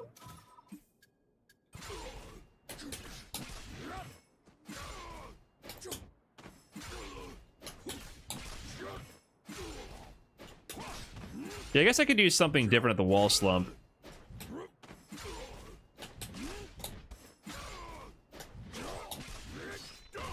I might limit strike though.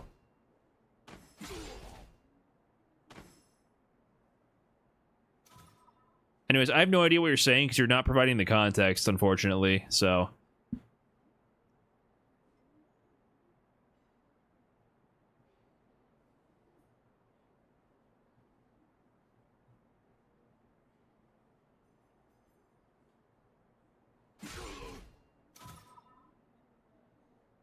After wall slump, you can skip 6H and go dash 5H, 2H if it's too far.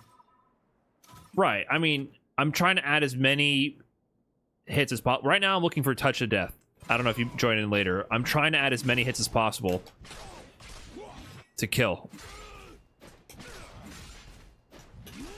It's not about... I'm not trying to find B&Bs. I'm just trying to massacre them.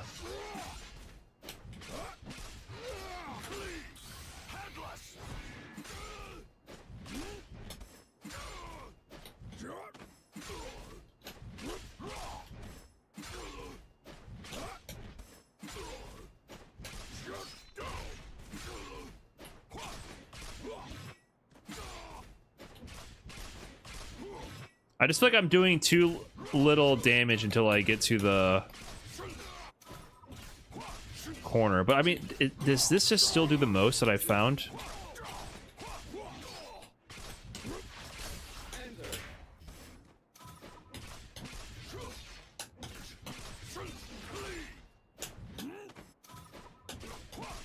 Yeah, let me double check what I normally do. This is what I normally do. 497.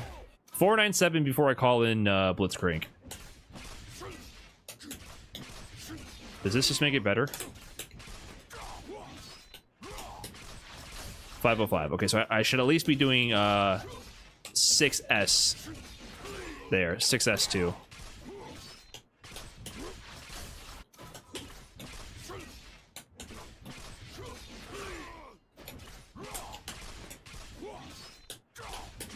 Oh, I can do all that? I guess normally what I do is this, actually.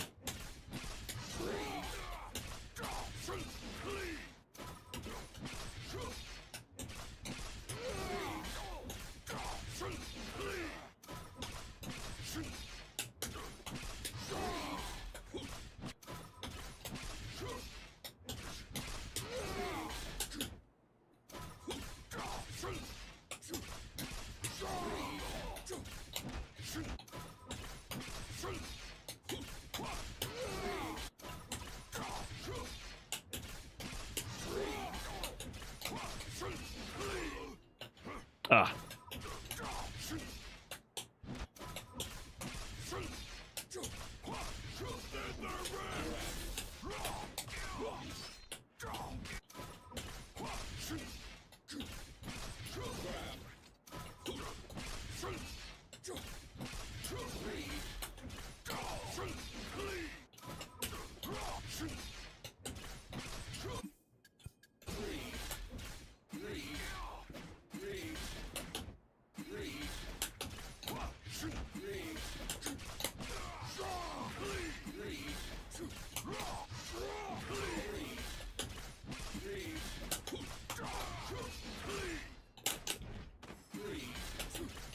I got a backdash there.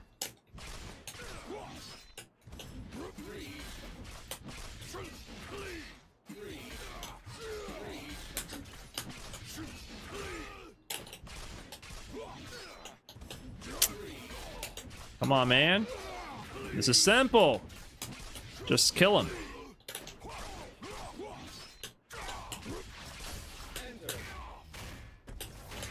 $521. That's better.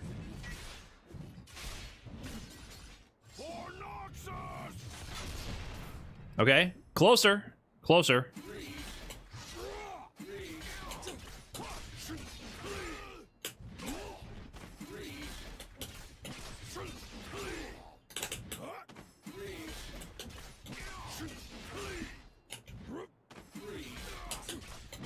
Oh yeah, I'm backdashing because you have to hit with the tip to get the this bleed knockdown. You have to space things so they hit at max range.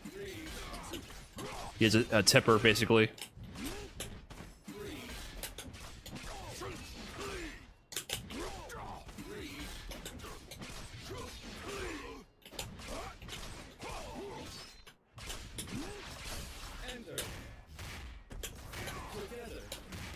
Okay, I think this is at least 950.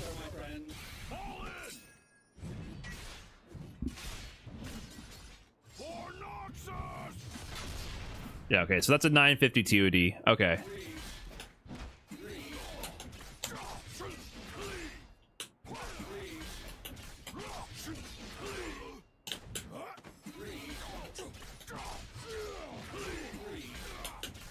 Darius is evil Marth? Yeah, kinda. Isn't that just Ike?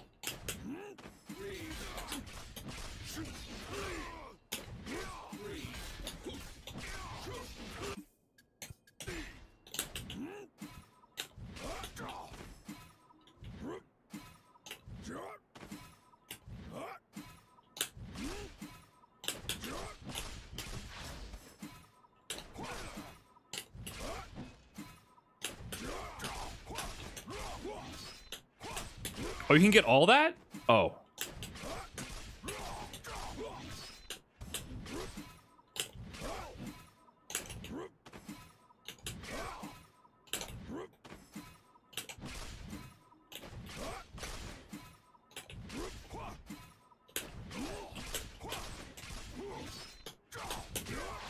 Oh, come on, man. That's a tease.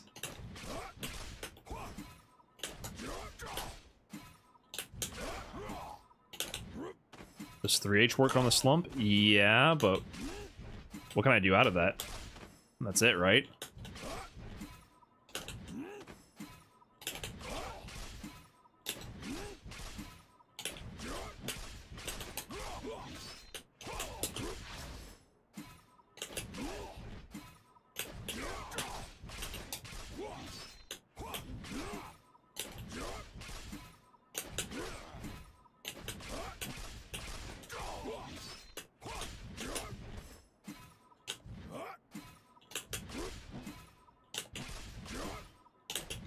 Hold on, we got this.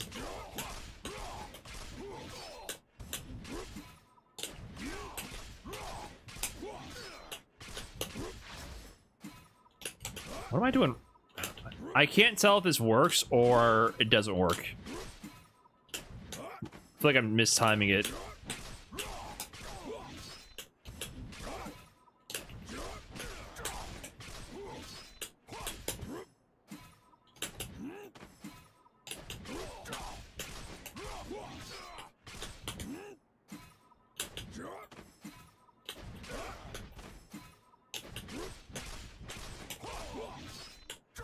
Also, do you guys know what that guard bonus pop-up is that happens on the player side that's getting comboed? It's randomly just like, guard bonus, while they're getting the shit beat out of them. Is that like if you block during the combos, they give you a meter or something? There's so many mechanics in this game. What a little, subtle little mechanic. I have no idea what it does.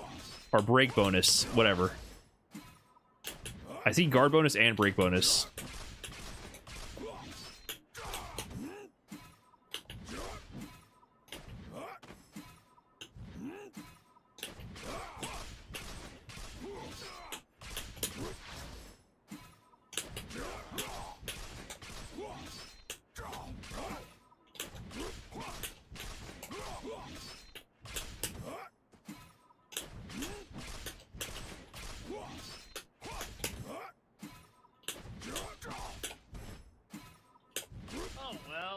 Thank you. Join them. Sorry, I'm like so deep in the lab right now.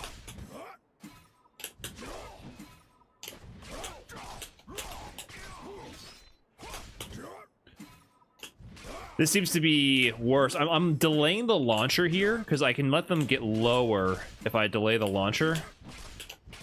I don't know if that helps or not. Seems to be making it worse.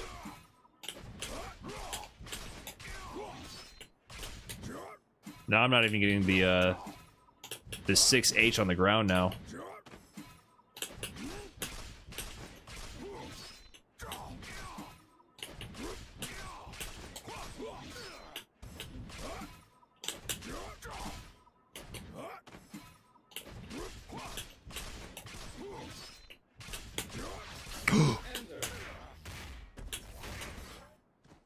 No way! I don't know why that worked, first of all, and I can't even get the command grab there. I think that might be it. This is so weird.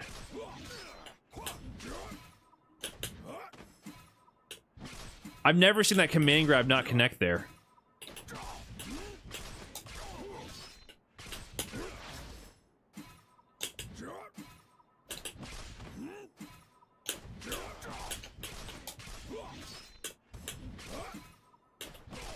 I have no idea why that worked or didn't work. This just feels like black magic to me. I must make a sacrifice to the combo gods to understand this.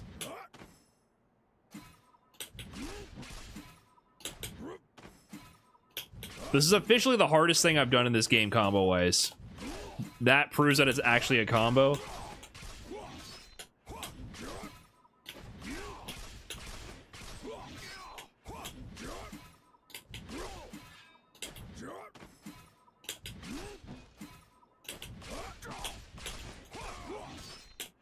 This must be like a one frame on the falling heavy.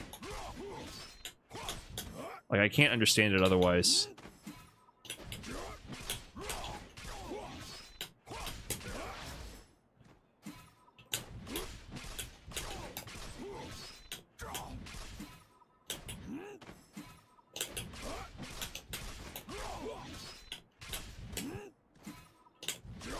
Every other variation I've done at this at really high hit stun decay has been much more lenient.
Okay, I get it. I gotta delay the launcher.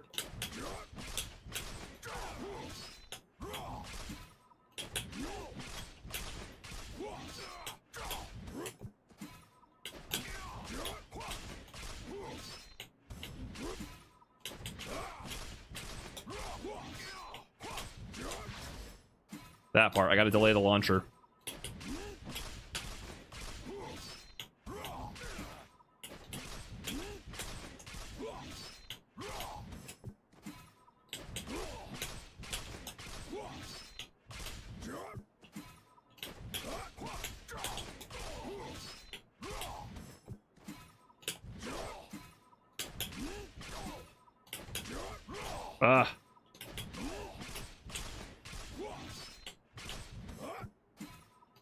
Woo! Wait, chat. You guys still there? You still with me? You can't leave now. You gotta be here for the payoff. You wouldn't dare touch that dial, would you? Not on me now. When the payoff is just around the corner.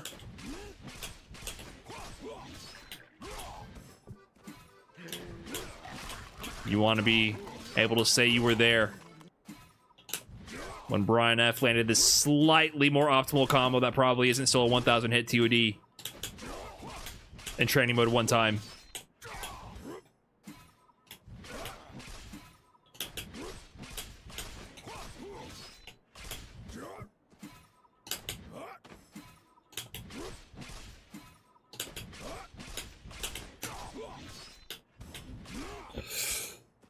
Okay.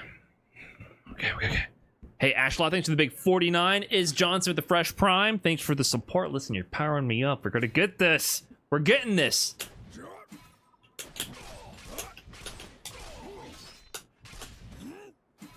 I think I forgot what my buttons do.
Why was this so hard?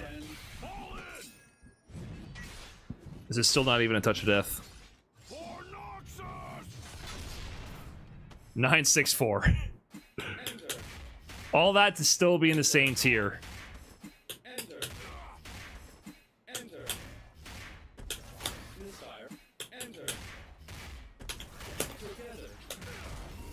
This is less damage, right?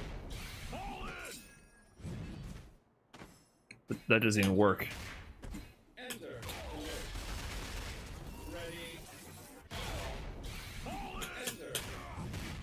Right, but I already had a 950 combo, right? It's 950 and then 1000, right? So I already had a 950 combo. I think the next tier is 1000. Okay, that was all a lot for nothing.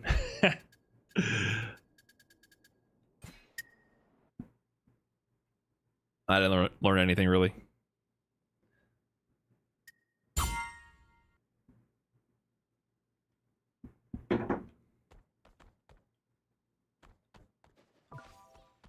Wait, I got knocked out of Challenger? Is that what happened? I'm only Grandmaster now?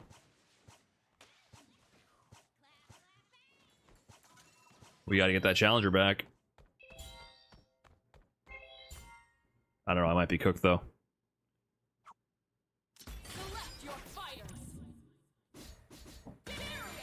Uh-oh.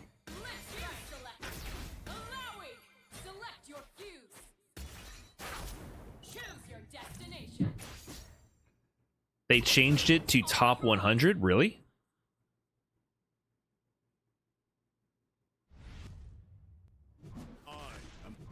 For the beta, top 500 is huge.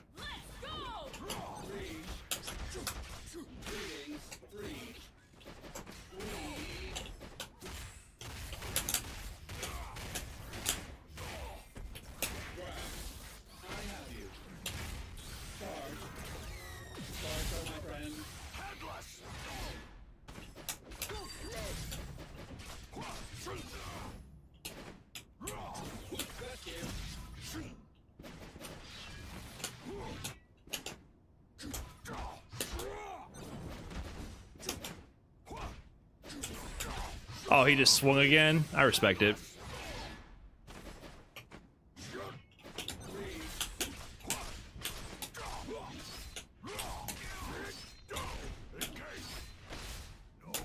I could have done a better combo and killed him.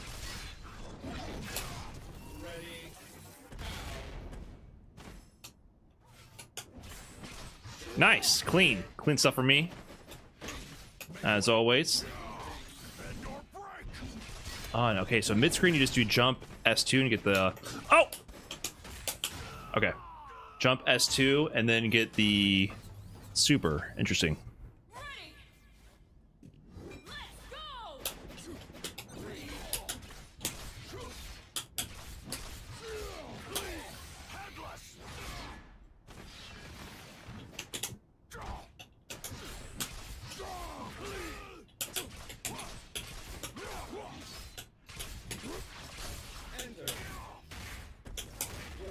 Oh, that doesn't work.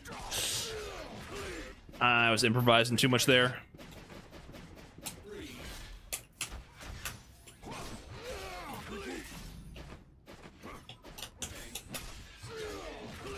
He swung faster than me.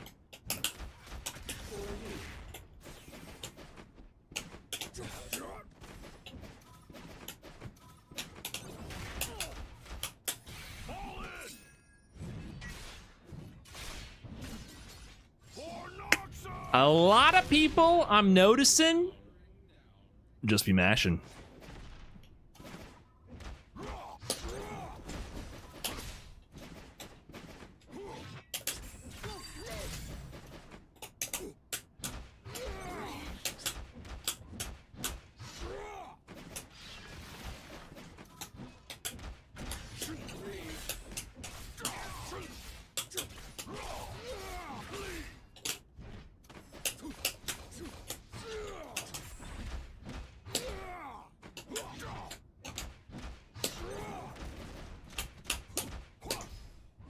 Oh god, nice starter.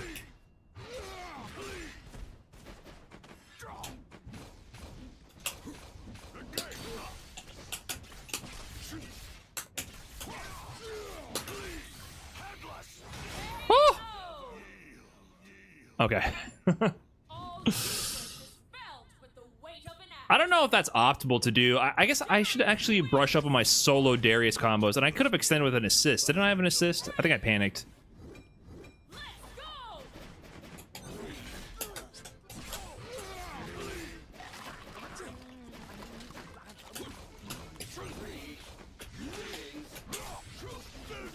I messed that up.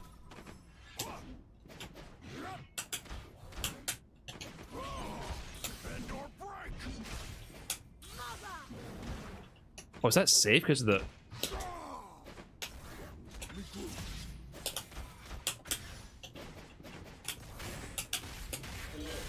Is that safe because of the super assist? That was interesting.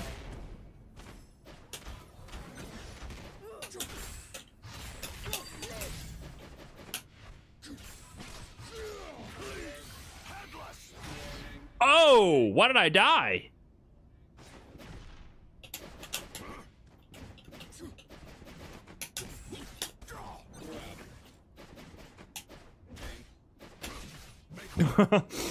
I gotta punch Blitzcrank out of here, man. Come on now. Oh, I'm dead.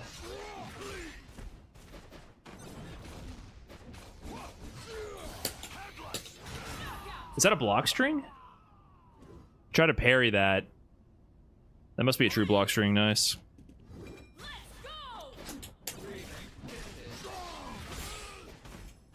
I still got hit there.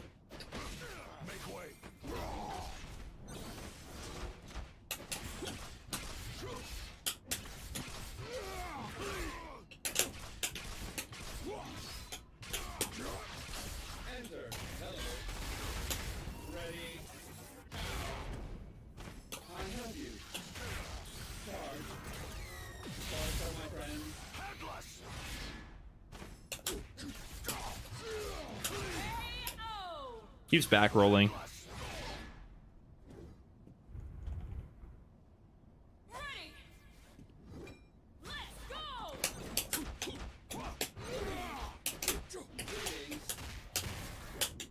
Dang, it was too far away.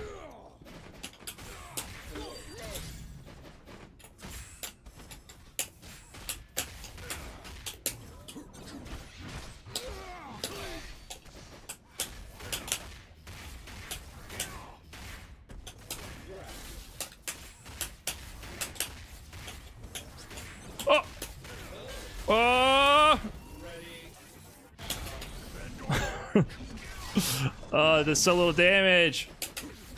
Okay, he was trying to wake up level 3, wasn't he? And he messed it up. Don't forget about Blitz level 3. I'm not degen enough to use Blitz level 3, man. I don't know how to just like run around and just throw out a level 3. Maybe I must learn. Maybe that's my problem. I'm not degen enough. Blitz animations are cool. Yeah, I think Blitz is a really well animated character. I think Blitz in general is a good character. He's my favorite character in the game by far. Select your champions. But also, I have to say...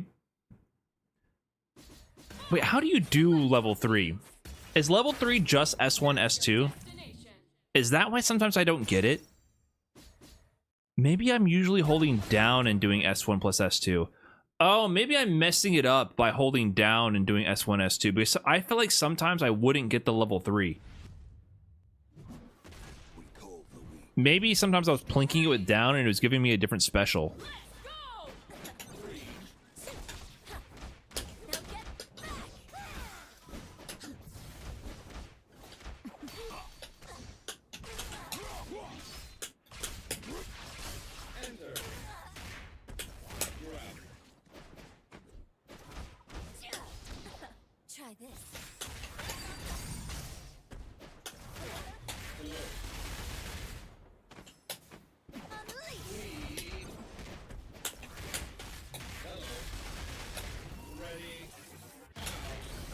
So little damage. I also need another thing that I need to practice, which I told myself last time, was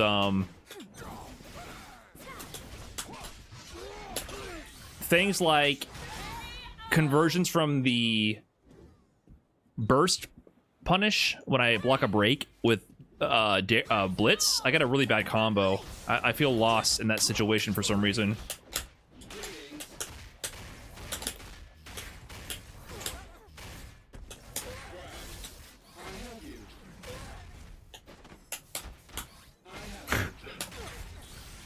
You didn't see me there?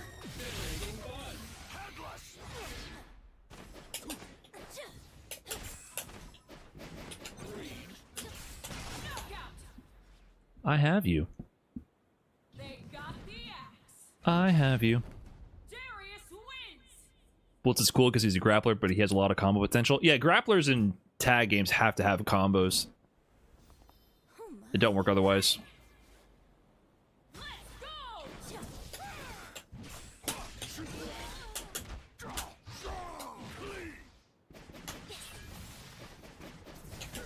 Okay, so there's like a delay projectile she sets down.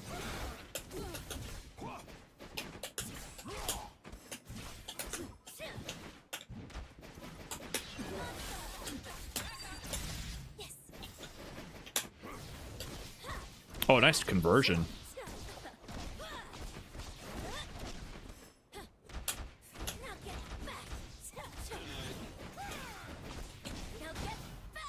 So much chip.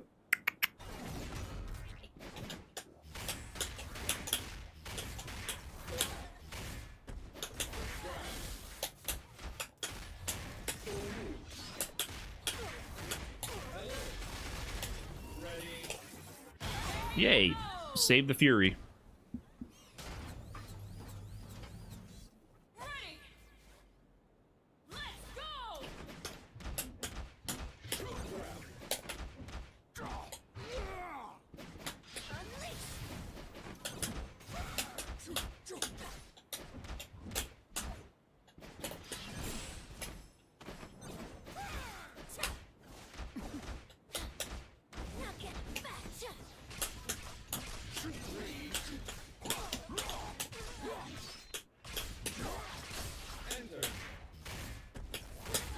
I can't do that. I don't know why I keep doing that. The combo doesn't work. I'm tired of this.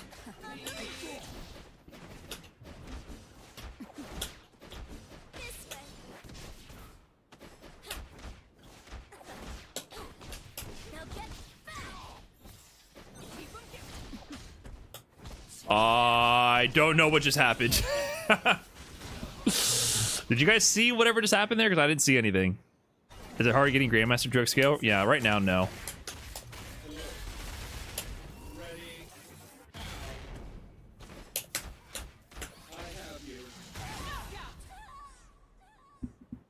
Nice.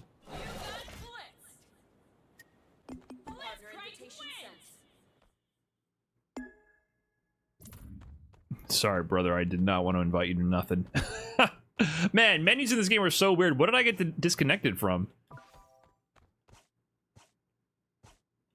Did I get my points or what?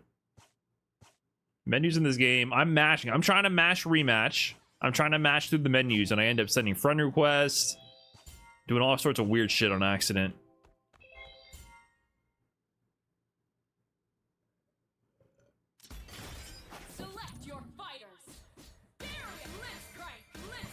I was wondering because I just hit it. It was a bit easy. I can't lie, so my imposter syndrome kicking in. Yeah, you're a fraud, and you're definitely nowhere near as good as you think you are. You should quit fighting games forever. And you don't deserve your rank or any the wins you got, especially if you're not playing any of the characters that you main. Scrub. Bend the knee while you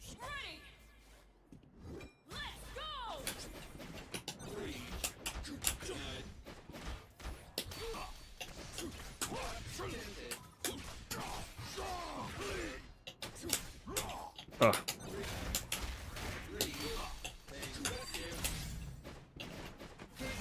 Nice. You're gonna kill me, aren't you? No, you devious.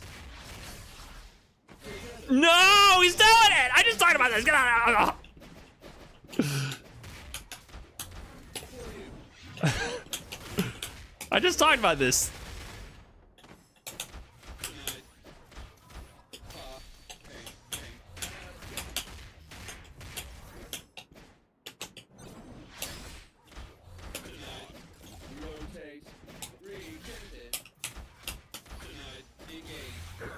Come on.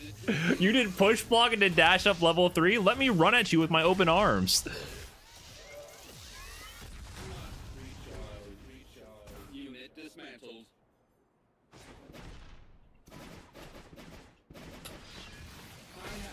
Oh, that reach? Oh, brother.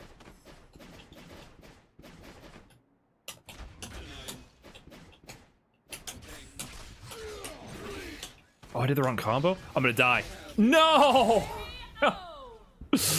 Nice. Brother, I did the wrong combo. He was dead.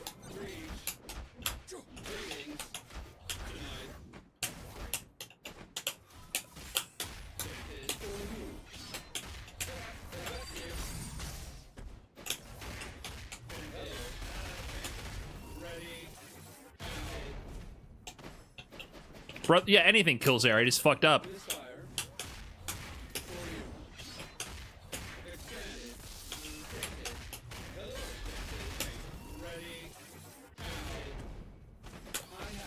Punish? Yeah, nice. That was a punish.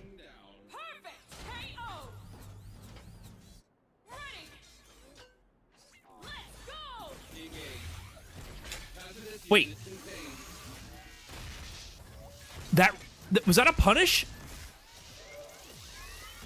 Wait, I don't understand what just happened. Does that actually reach that far?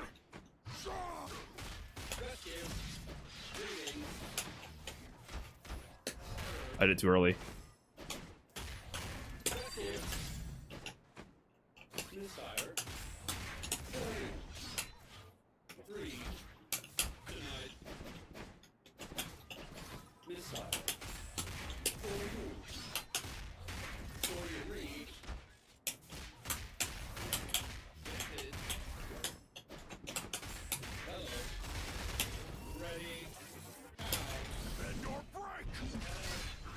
He did Kara super.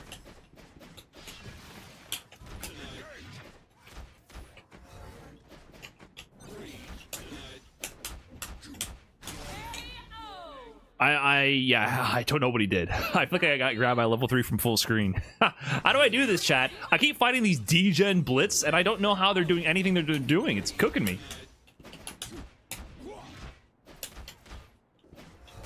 Oh, God.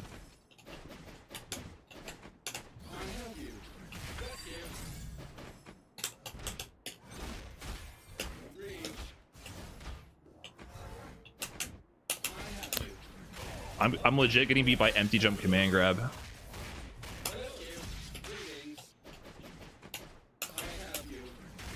See, I don't have that. Whatever you have in your brain that tells you to command grab in these situations, I don't have. He has level 3. And that was safe because I jumped back there?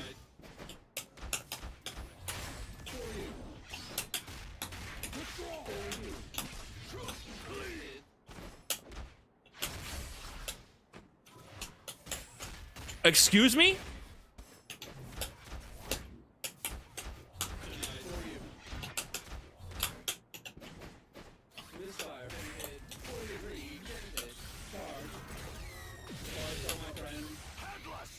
I gotta learn. I don't understand what you're thinking. All he wants to do is grab, but I don't grab like that. I gotta figure it out.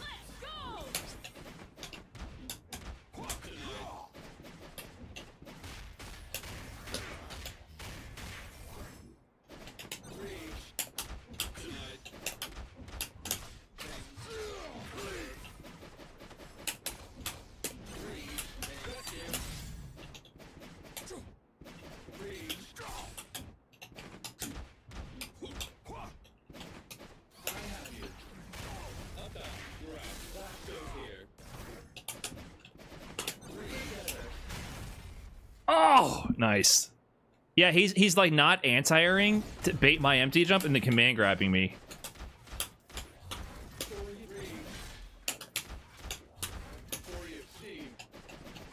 Like this.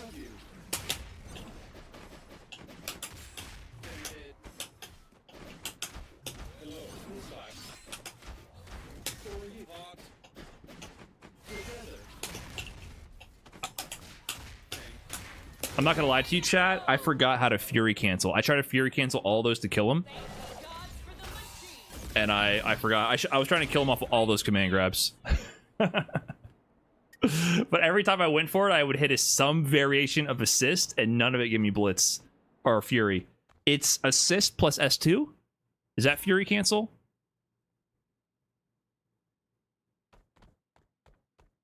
Okay, I was panicking and missing it. Just any of the assist plus any of the S's. I could have cooked them. Yeah, but I see the meta. Like, sometimes people empty jump to bait out 2 H's. And so he's just sitting there waiting for the empty jump, not anti-airing, just foregoing the anti-air in those ambiguous situations and then command grabbing. Same as burst? Yeah, I was just totally panicking for some reason. Still have those moments in this game where my hands cannot remember anything.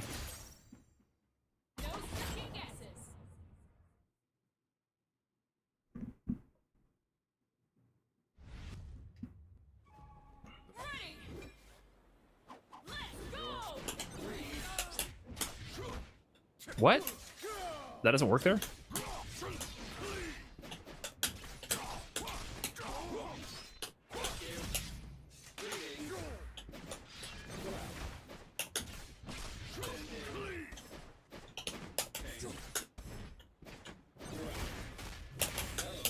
Oh, I almost jumped into that.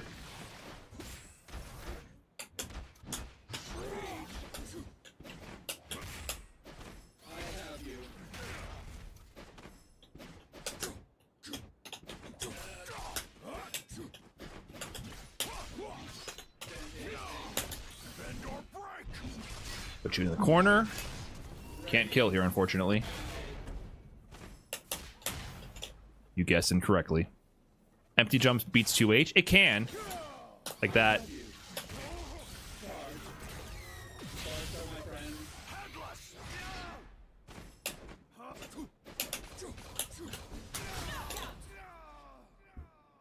Retreating guard punish.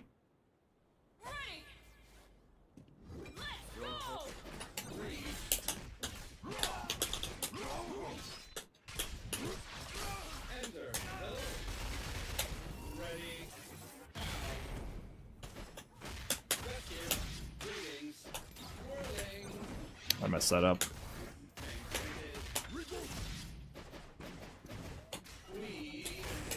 True.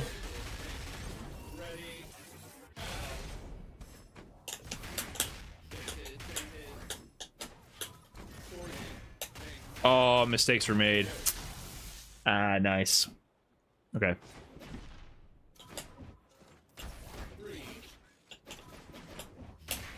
Oh, fuck.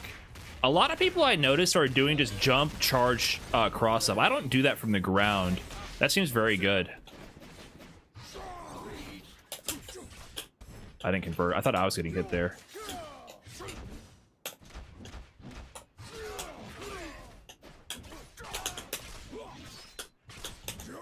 Oh.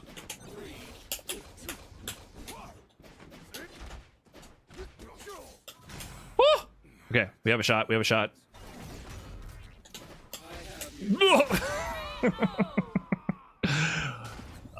We had a shot. Let's change up our tone there.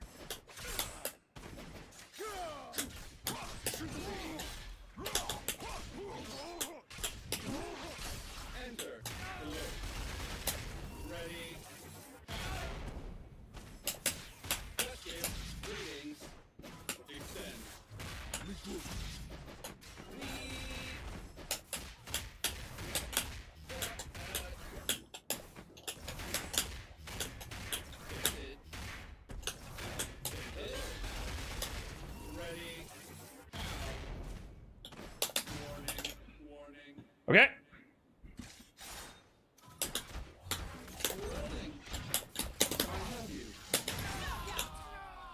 Got him. Thank the gods for the machine. Blitzcrank wins. The win? Just two of them?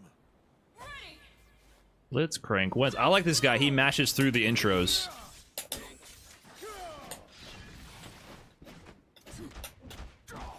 I meant to do down forward heavy. One of these days I'll remember that move.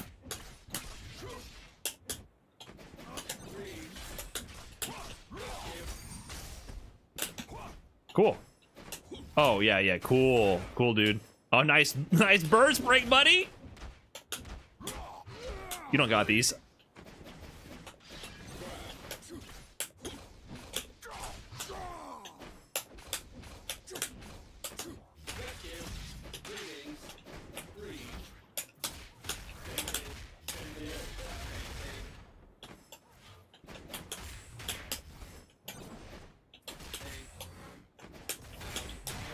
Play some nooch. Come on, man. Like this? Oh, never mind. I was trying to copy your technique of immediate jump down heavy. Ah, does the super assist from Blitzcrank OTG? Oh my god.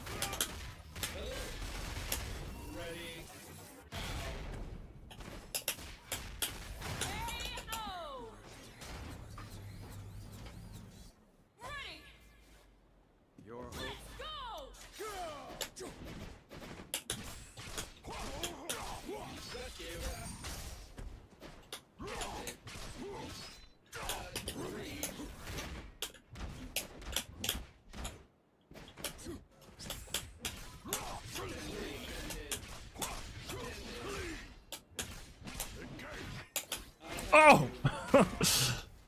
I'm out of here. Oh my god, I'm so in there like I've never been in there before.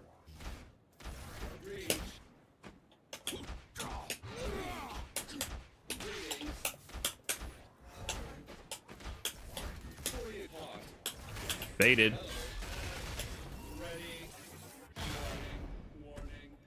Baited.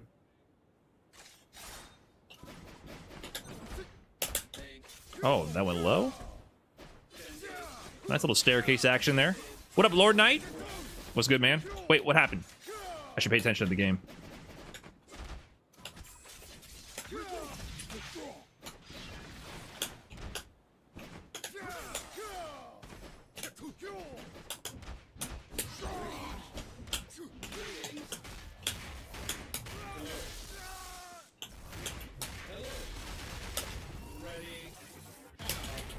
GG.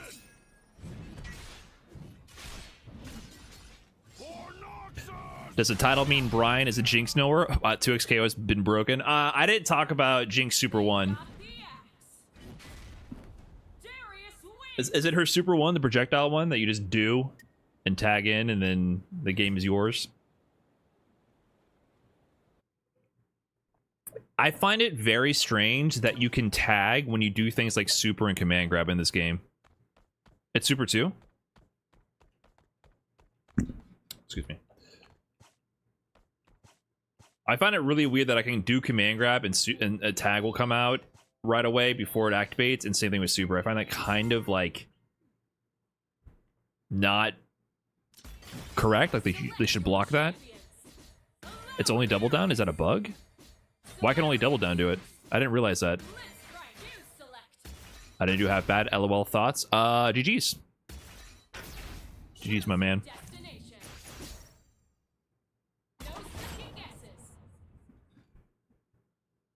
Wait, you can tag when you command grab? Yeah, you can get a combo from it. I did it yesterday randomly, or the last time I was streaming randomly. It's so weird. Wow. Round start with that?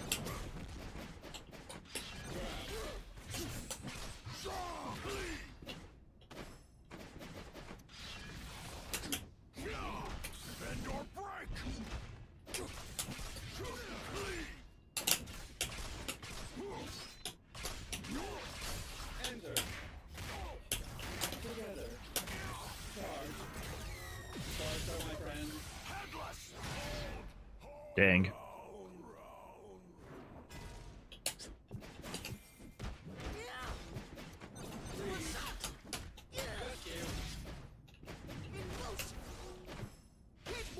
I didn't tech that? Oh no. I thought for sure I teched that.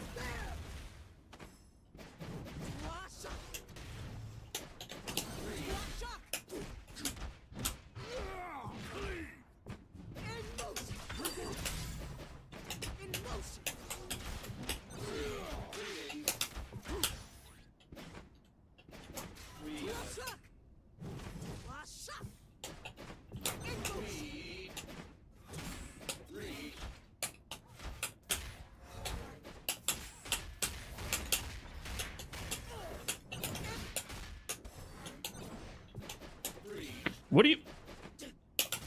Play the game.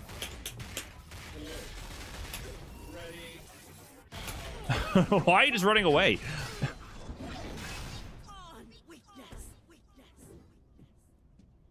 Come closer, please.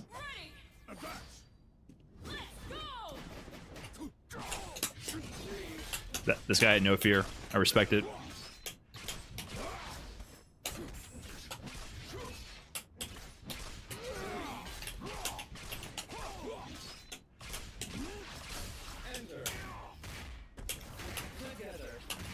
Together.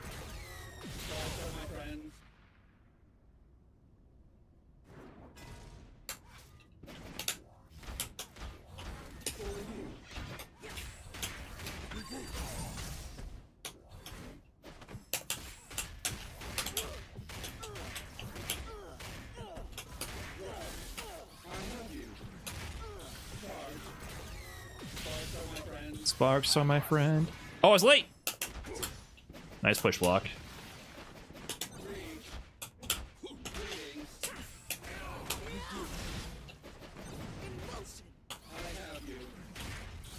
I learned that from the other guy.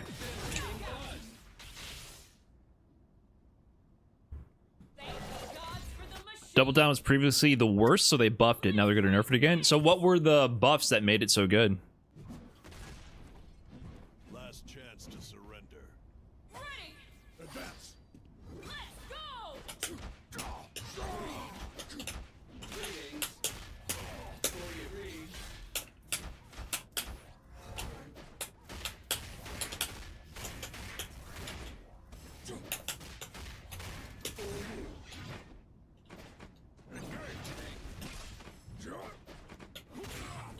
I feel like this is a couple of pals having some fun. Couple of pals having fun here.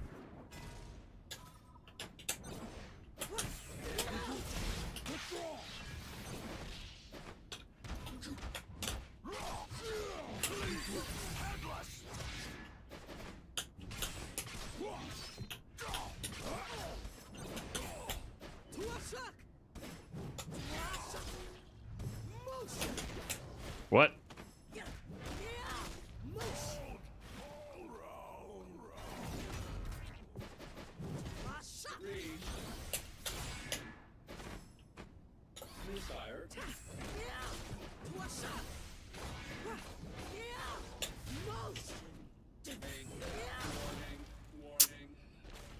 Okay.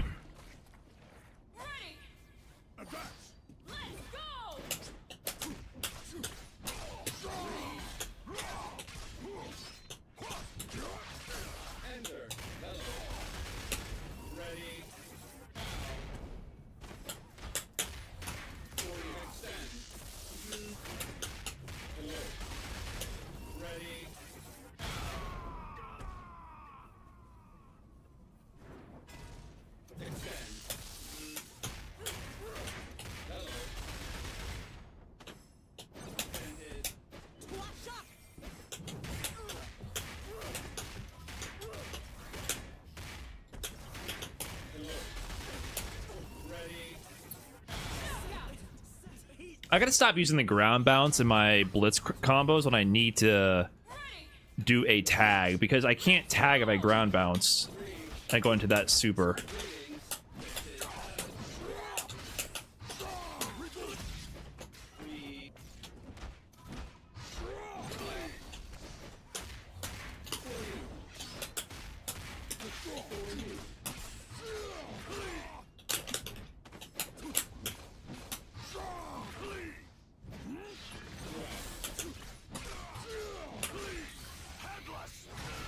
Headless. You could tag a launcher? Yeah, I mean, I could do something else to keep the combo going. That's probably what I should be doing, right? I don't usually tag launch into Darius.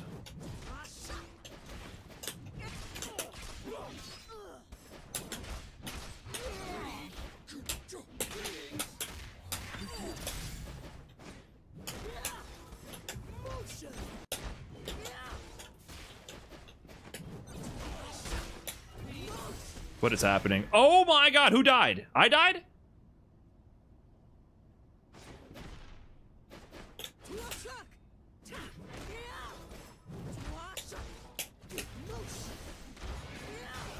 Wait, what? Why did I die? Whoa, what happened?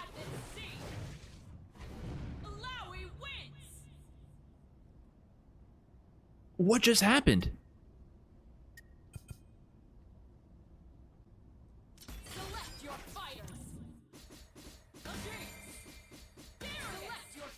Why are they changing champs in the middle of a match? All right, I'm actually mad confused. That was just Chip. Fury. I had bleed on me as well. Why did I have bleed? I gotta look at that again. I thought I was alive and then I was just dead.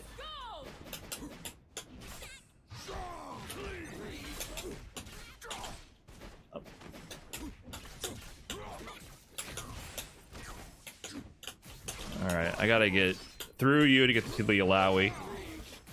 I gotta use back assist there.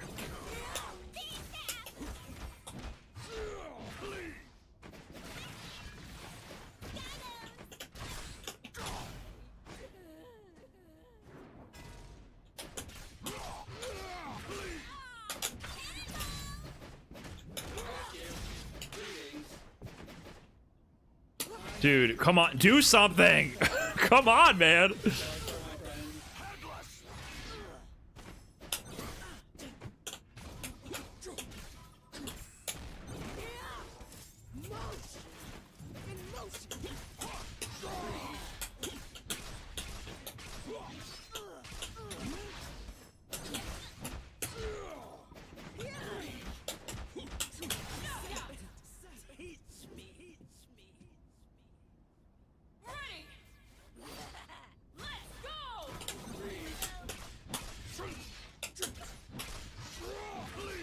I should have launched it there, huh?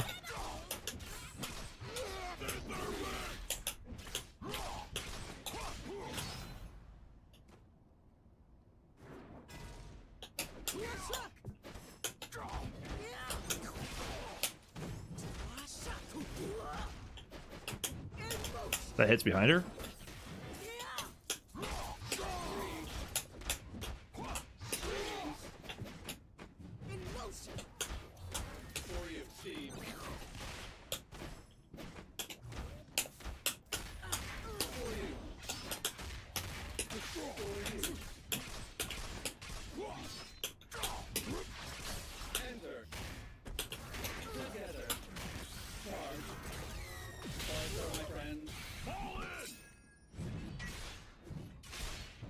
Could have done slightly more damage there.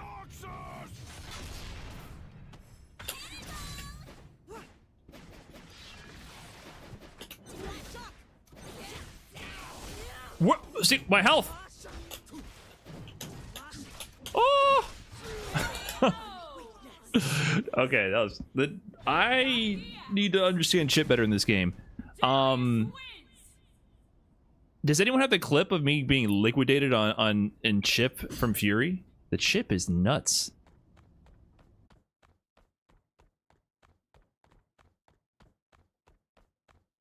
I think I underestimated popping Fury and then just doing super assist and letting the chip rack up. That seemed very low committal. And like I just got liquidated.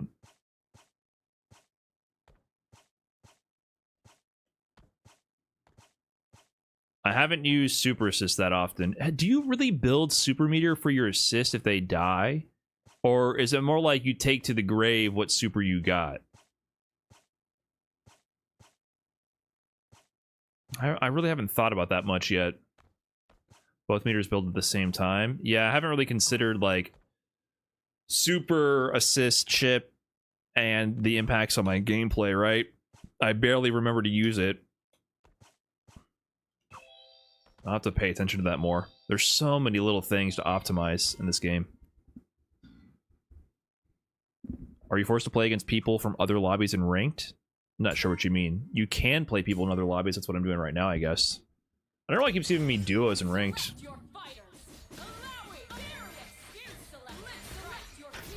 So you can't cherry pick players? I always just hit give me a ranked match and it gives me one. The live viewing of the Patreon podcast was nice this morning. Hey man, glad you enjoyed it. If anyone else wants to check it out, !Trash Talk or !Patreon. We have the Dive on Trash Talk live on Patreon right now. They'll be on Spotify and YouTube on Monday. But if you want it now, it's available for paid members.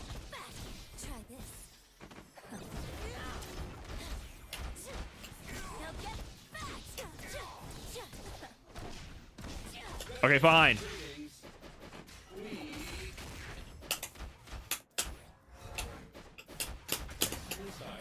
Nice push block. Should have expected it at that point. I didn't pay attention to the assist timing. I should have expected it by then, right? And not gone for, I should have gone for a different thing instead of command grab.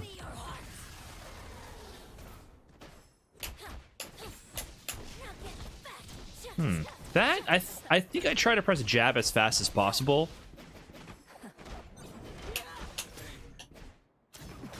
Wait. Oh, I missed. I was pressing the wrong button, not assist. I was trying to press jab as fast as possible, and I feel like I got frame trapped. I don't know if that's possible or not, though.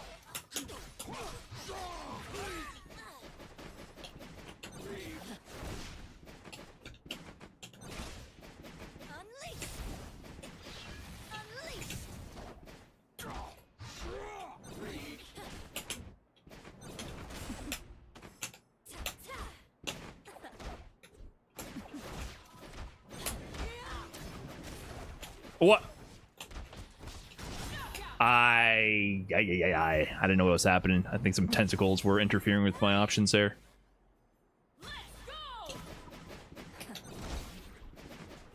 Whoops.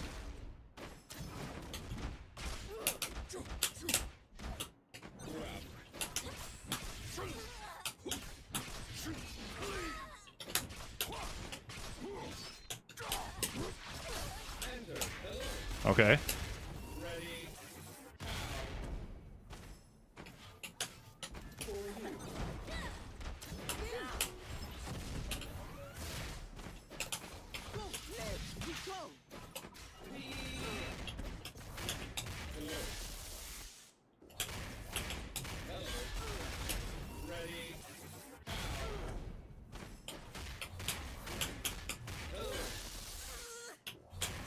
Oh, they got blitzed.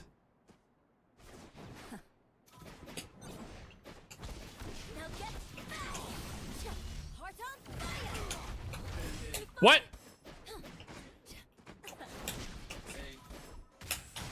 Comes back. Okay, so her super hearts on fire goes out and comes back. Is it always a left right?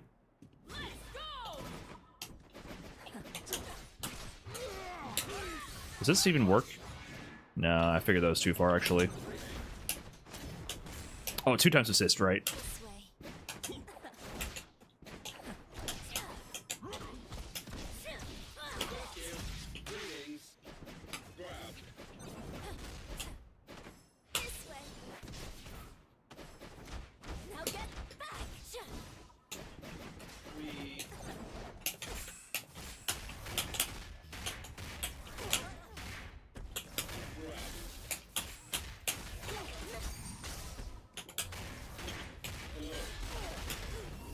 I wish I could tag so bad right now.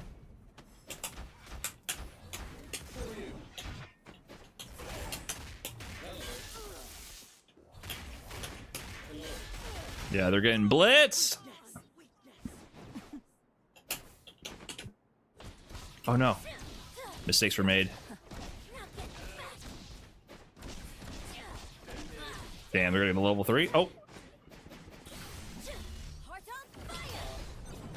No!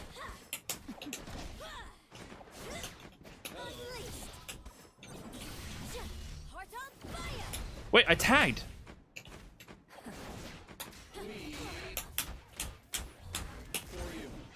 Oh, okay. Little shaky there at the end. Darius wins. Little shaky.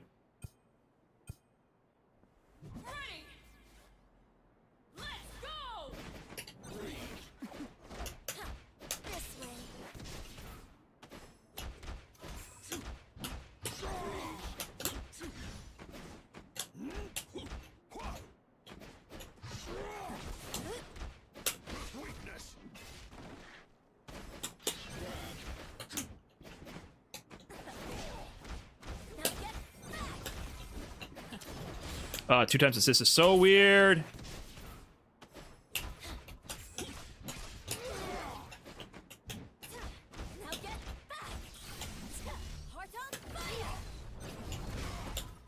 I don't know what I'm doing.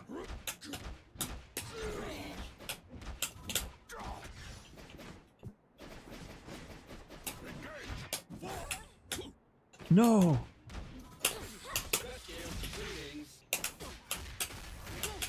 You really went for it? Okay.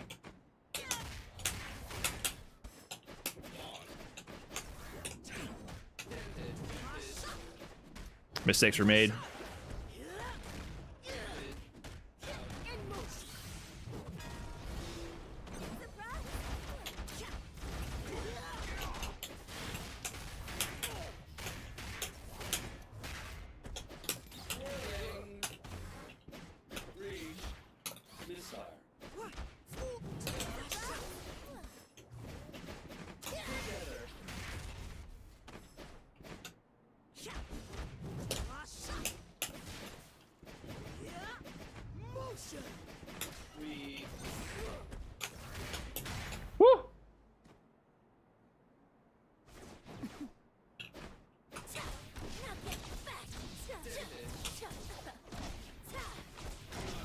Yeah, nice movement.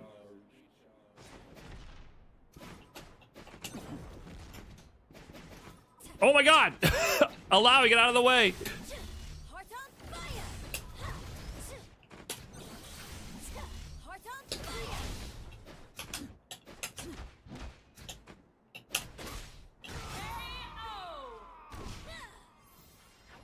Dang.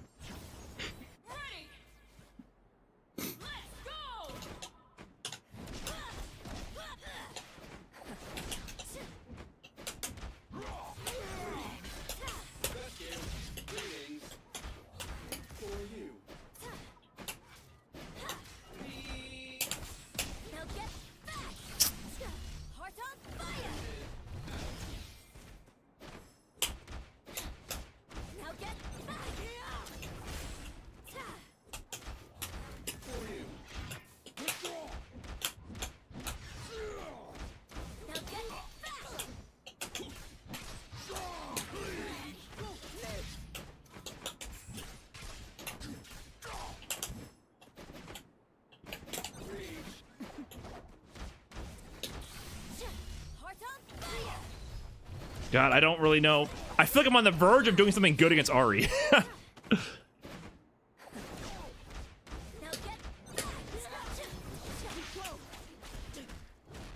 Ah, cooked.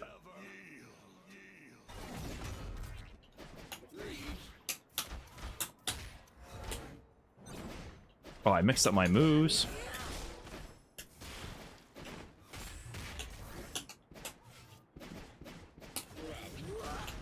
Damn, really?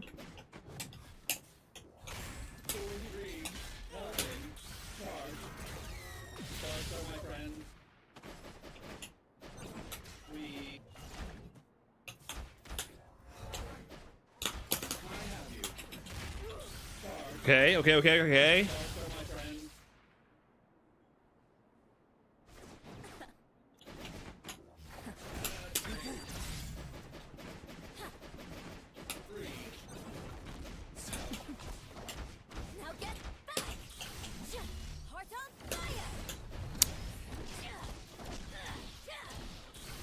I'm dead.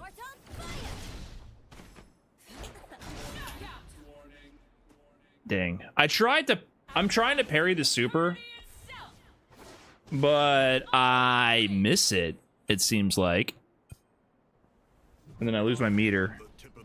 I don't know the timing for it. It feels like something that'll be good to do in the future. Oh my god, 2 times assist. It's really this Ari that's cooking me. I gotta get rid of the Ari as fast as possible.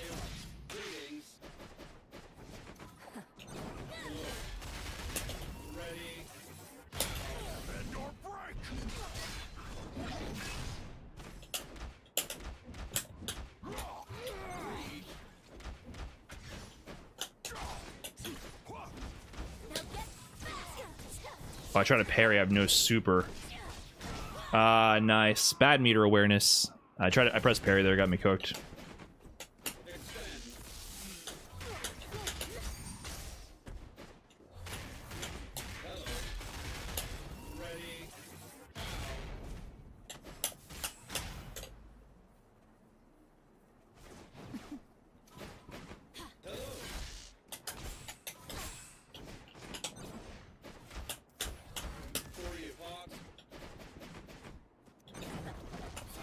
Got him!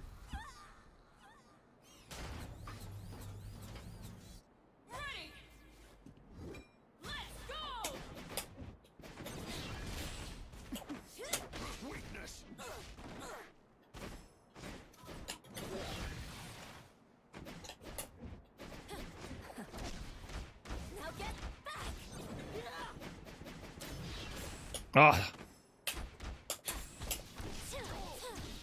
Yeah, I wonder if that's like a real frame trap. I'm trying to press light there as fast as possible, and I keep getting hit, but it feels like they're resetting their stagger string, so I don't really understand how that works. Well, if you can't beat them, join them. Feels like an immediate light should win. I don't know if I'm late or if that's actually going to beat an immediate light.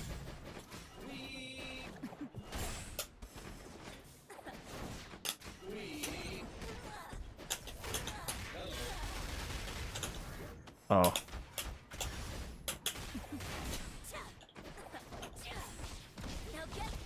I did the wrong move. I could have OTG'd with running towards heavy, I think, from that grab, and I could have killed.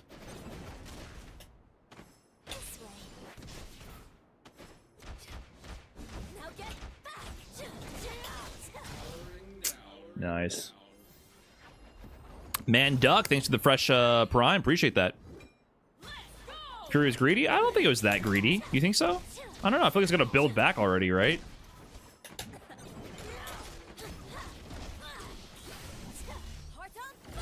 And if I did my combo properly, I would have won.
Finally got a parry on this character. Okay, there we go.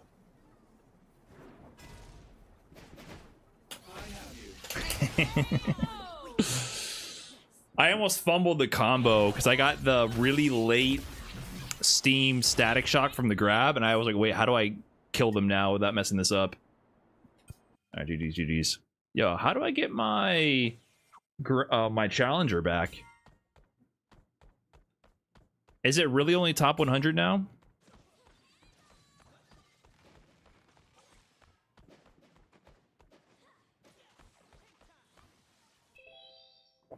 What up, John Conboy? I'm chilling.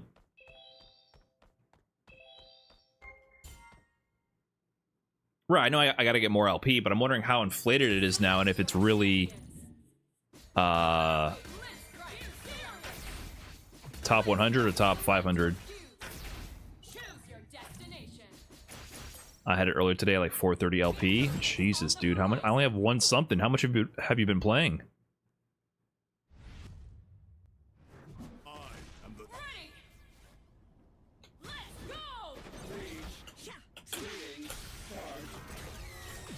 What?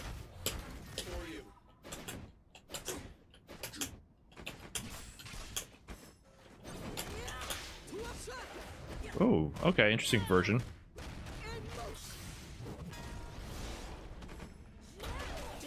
Wait, why did I get hit? Do the tentacles make situations unblockable? Because I blocked her overhead, then it feels like I just got hit.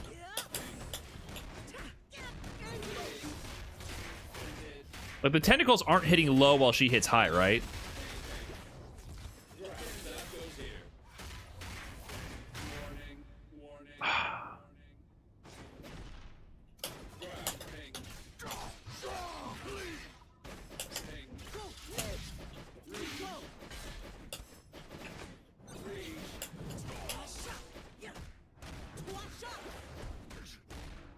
Yeah, I see why Alawi runs away. It's if she gets any spaced hit, you instantly just get this full conversion, right? She seems to convert really well to full combos from a distance.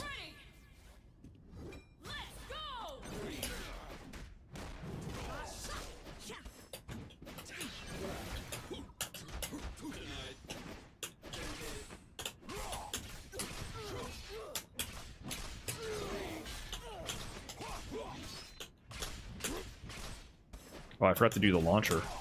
Okay, reset. Clean. 96 every time.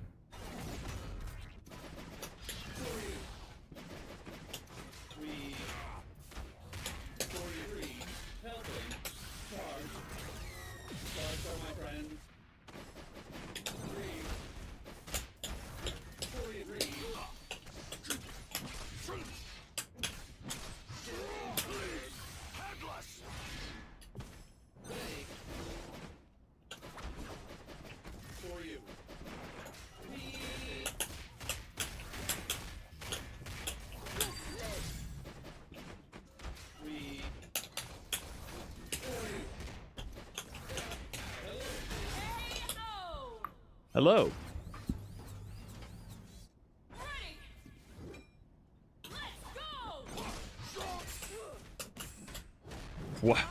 What did I hit? Did I hit her from the rear?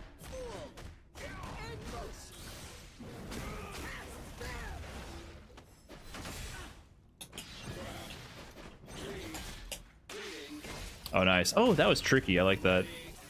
No way that connects, right? Oh, was that a tech bait? Cheeky.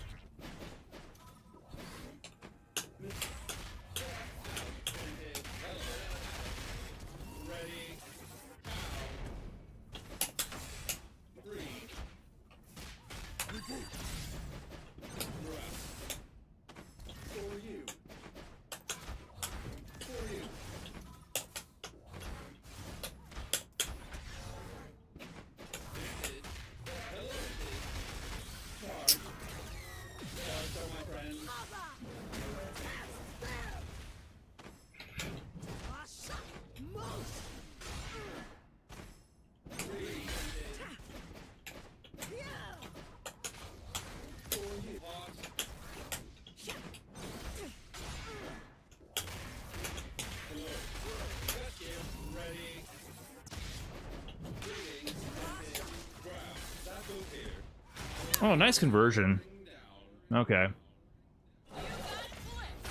Alright, I gotta be more patient against people who are running away in forced situations with assists, because, like, I noticed this trend. Allowing players literally will just run away. So I need to safely force them into mix-up situations more effectively.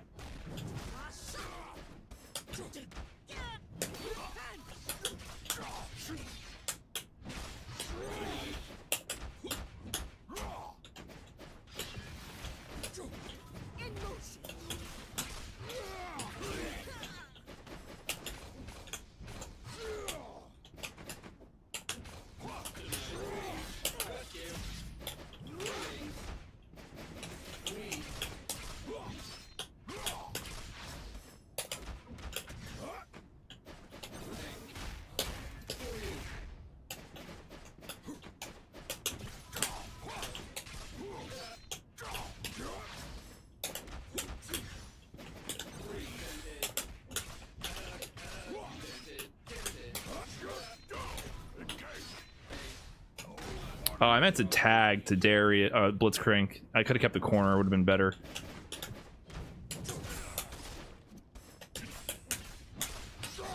Wrong assist. Cool. Would have had the win already.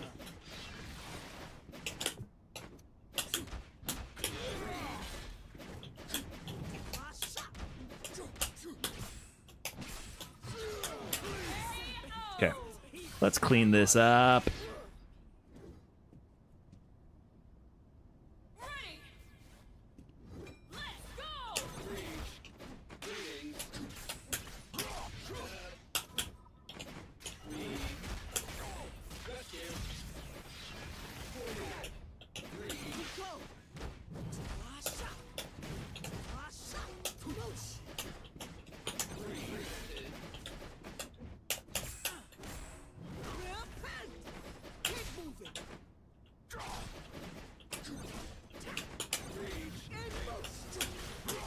That isn't safe. Oh, interesting. Okay.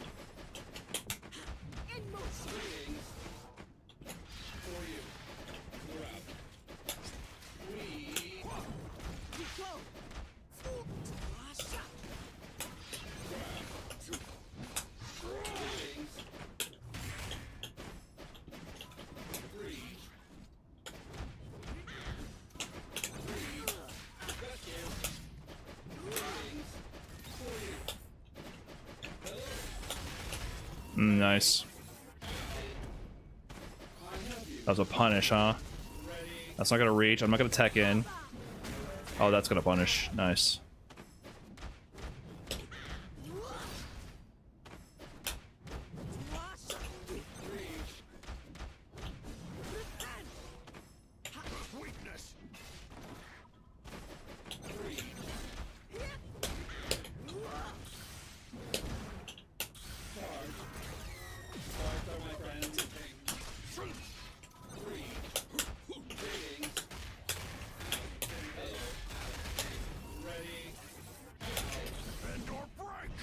Okay, okay. We can do this.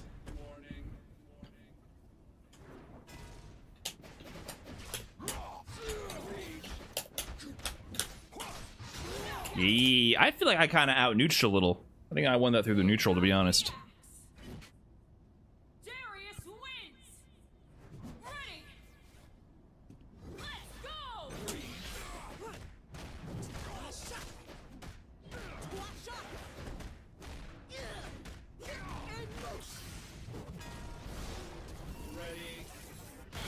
This is cheap.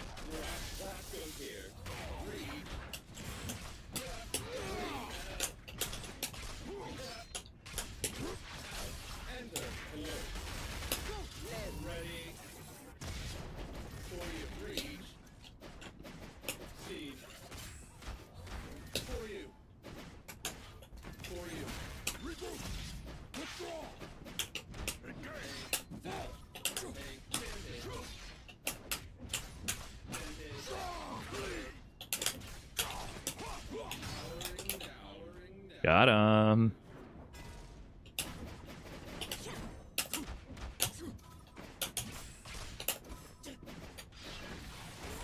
Oh, that landed? Nice. I'm dead.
Oh, no, man. I choked. Good recovery from them.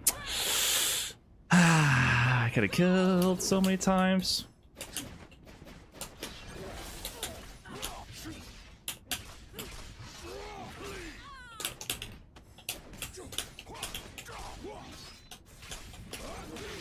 What? Oh, I meant to do the tag. No, brother. What am I doing? I meant to do tag launcher.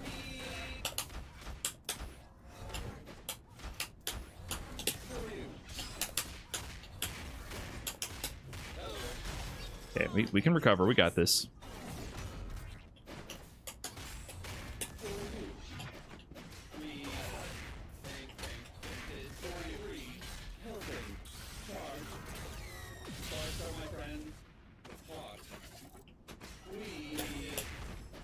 Why did the second one win?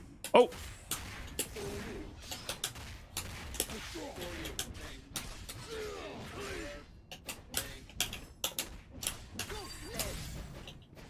Greedy.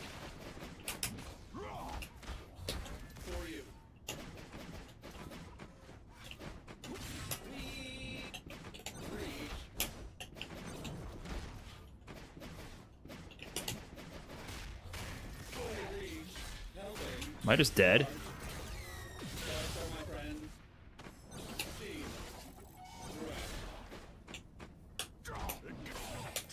No way! Oh, no way. That was sneaky.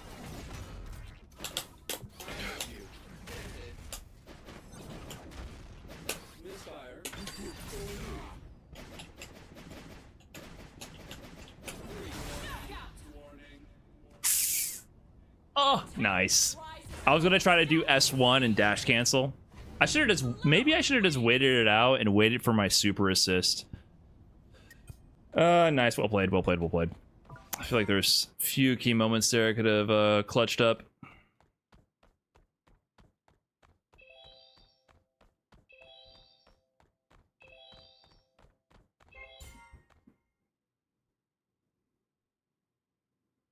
I probably should have just waited for super assist and then try to like just throw that out and chip, right? After I've seen how much chip damage that does.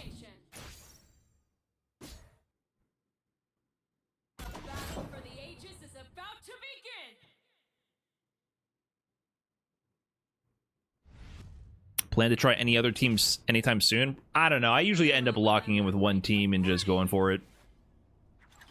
Like, it's just the easiest way for me to learn.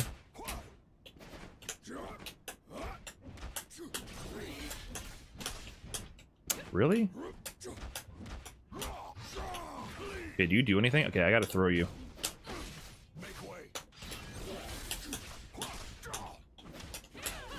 I'm fucking up. Going for launch combos, so I'm clearly out of range. Yeah, you're a blocker.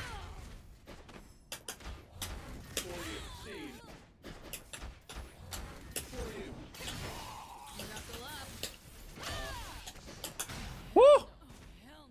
I don't know what was going on for a second.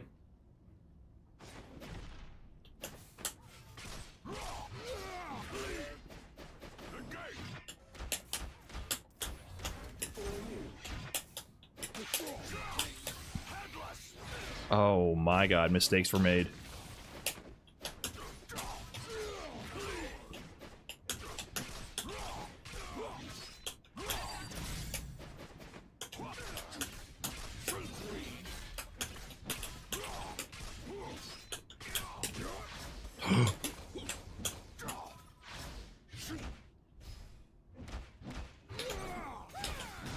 Oh no. Oh no, I fucked up so many kill combos.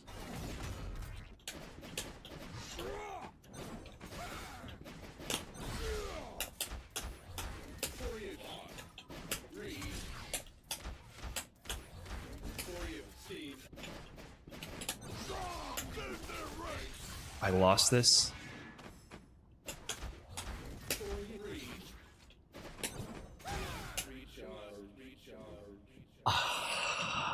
I'm actually shocked I didn't close any of those out.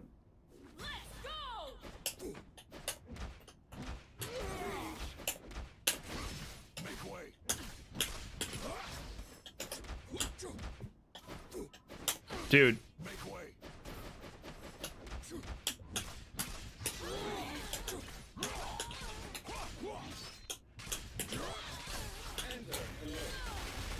Okay, let's play better. This guy just blocks. I just need to throw him. I need to mix him. I need to kill him. Finish the combos and you're good.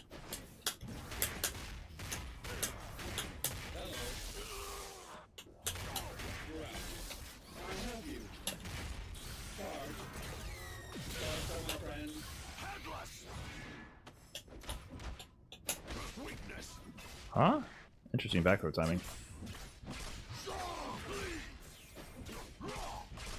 Suddenly, a little spooky suddenly. I messed up the throw sequence.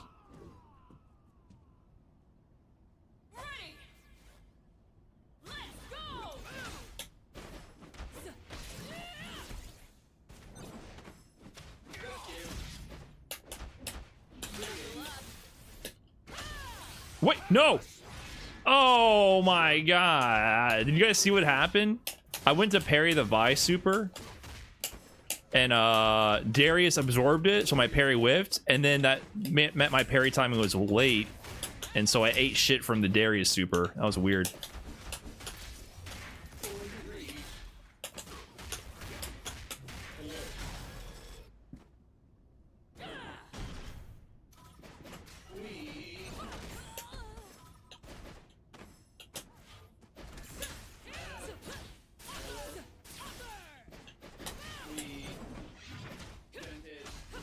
Bad backdash from me.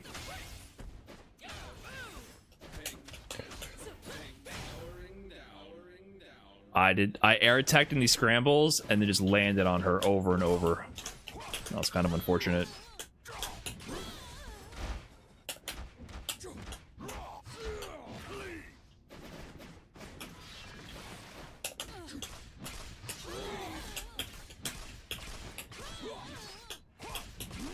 Wait. Oh my god. I'm doing the tag launcher combo. I forgot my non-tag launcher B&B. I gotta go into down S1. Darius wins. Ready. Let's go.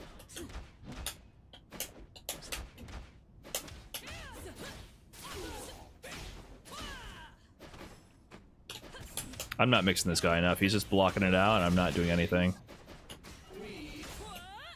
Oh, interesting.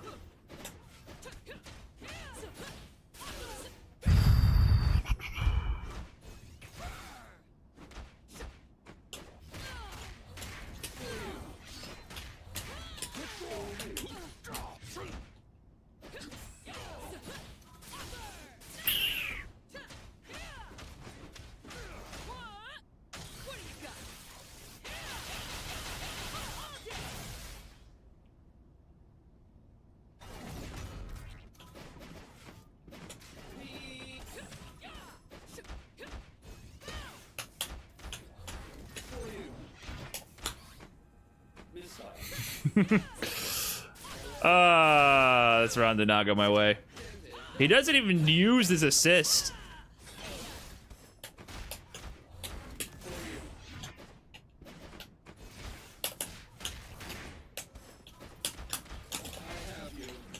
Hold on, I feel like I gotta do something about this.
Let me clean this up.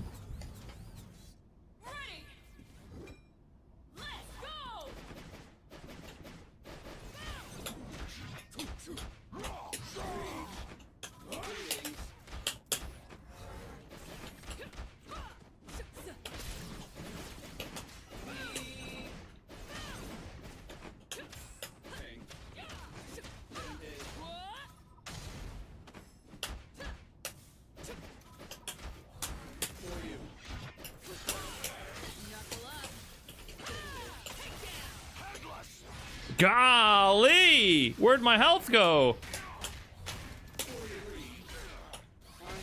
Was that just all burst safe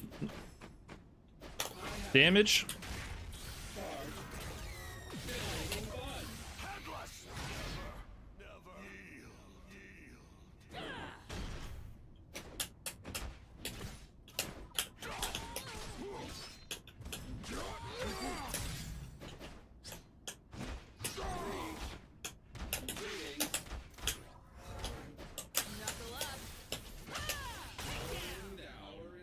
Oh my, oh my.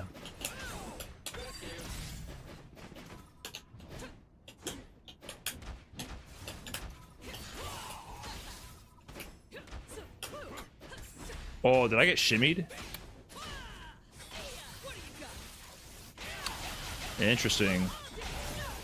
Nice. All right, I got straight Street Fightered. So she can do command dash forward to back swipe, like she doesn't have to commit to the throw option. Is that how that works? Like you can get a shimmy there?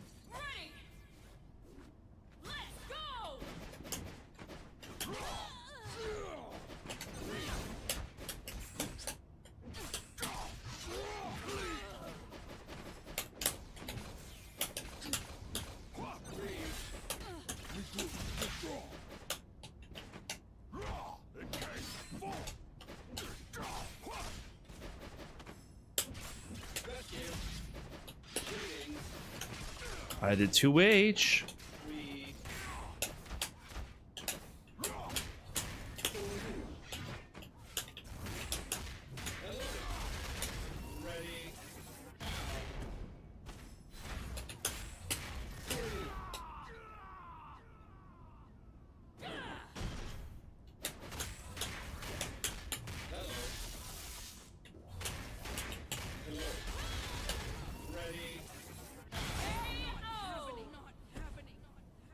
Sway has no invul? Yeah, but I whiffed a throw tech. It seems like it's more meant to bait the throw, right? If I mash buns, of course, it'll work.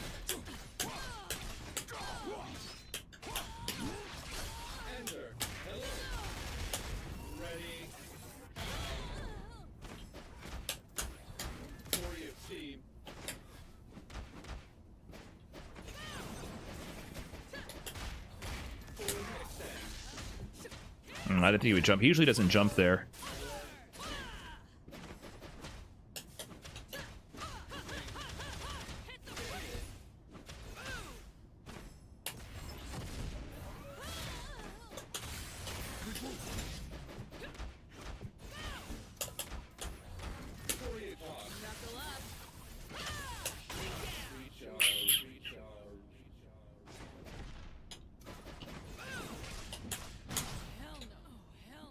And the autocorrect just saves your ass sometimes.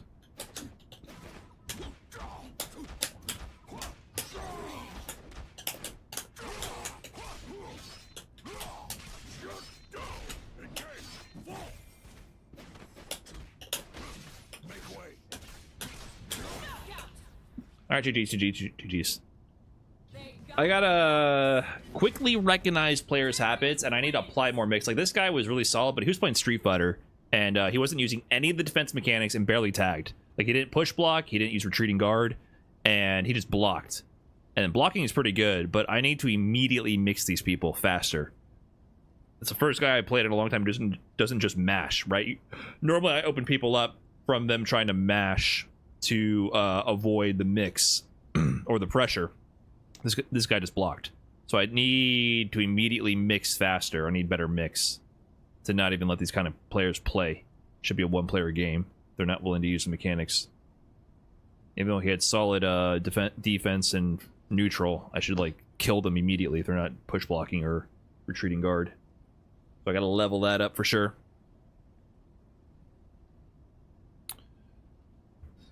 Okay, I'm gonna go ahead and wrap it up here, guys. Fun stream. Yeah, once again, let me drop a little promo. A lot of you guys have been heading over to the Patreon to check out the Dive on Trash Talk episode, which I appreciate. So we do have that on Patreon right now for early access. Diphone is very generous enough to stop by and talk with me for a little bit. Good conversation about his going-ons in the FGC, going pro, going full-time. It'll be available on Monday on Spotify and YouTube, but if you want an early access, we have it on the Patreon if you're so inclined and curious for paid members to check it out.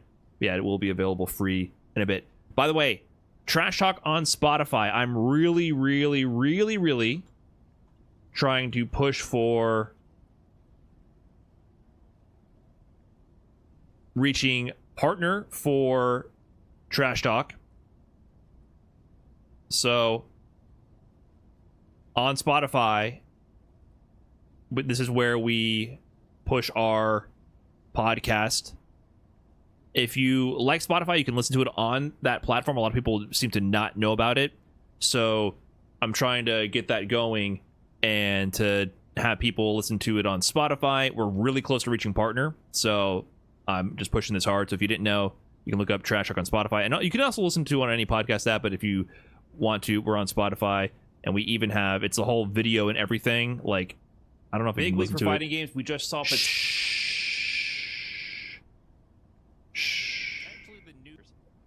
maybe you don't get the video if you're not logged in. But there is video for all these. So go ahead and check it out. Anyways, that's all I got. Spoilers. No, that episode is out already. What do you mean spoilers? That's extra trashy from last Wednesday. You guys are behind. There's no spoilers. I'm just trying to get myself not... I'm just trying to keep it down. Spotify link? I mean, you can also just search it on Spotify. But there you go. There's no spoilers. That's last week's episode. So you can go listen to it on Spotify. Alright, guys. I'm heading out of here. Thanks for watching, everybody. What's up, Jack? I'm out. Peace. Later, Twitch. Catch you guys next time. Thanks for tuning in. Thanks for the support. And later, YouTube as well. Adios.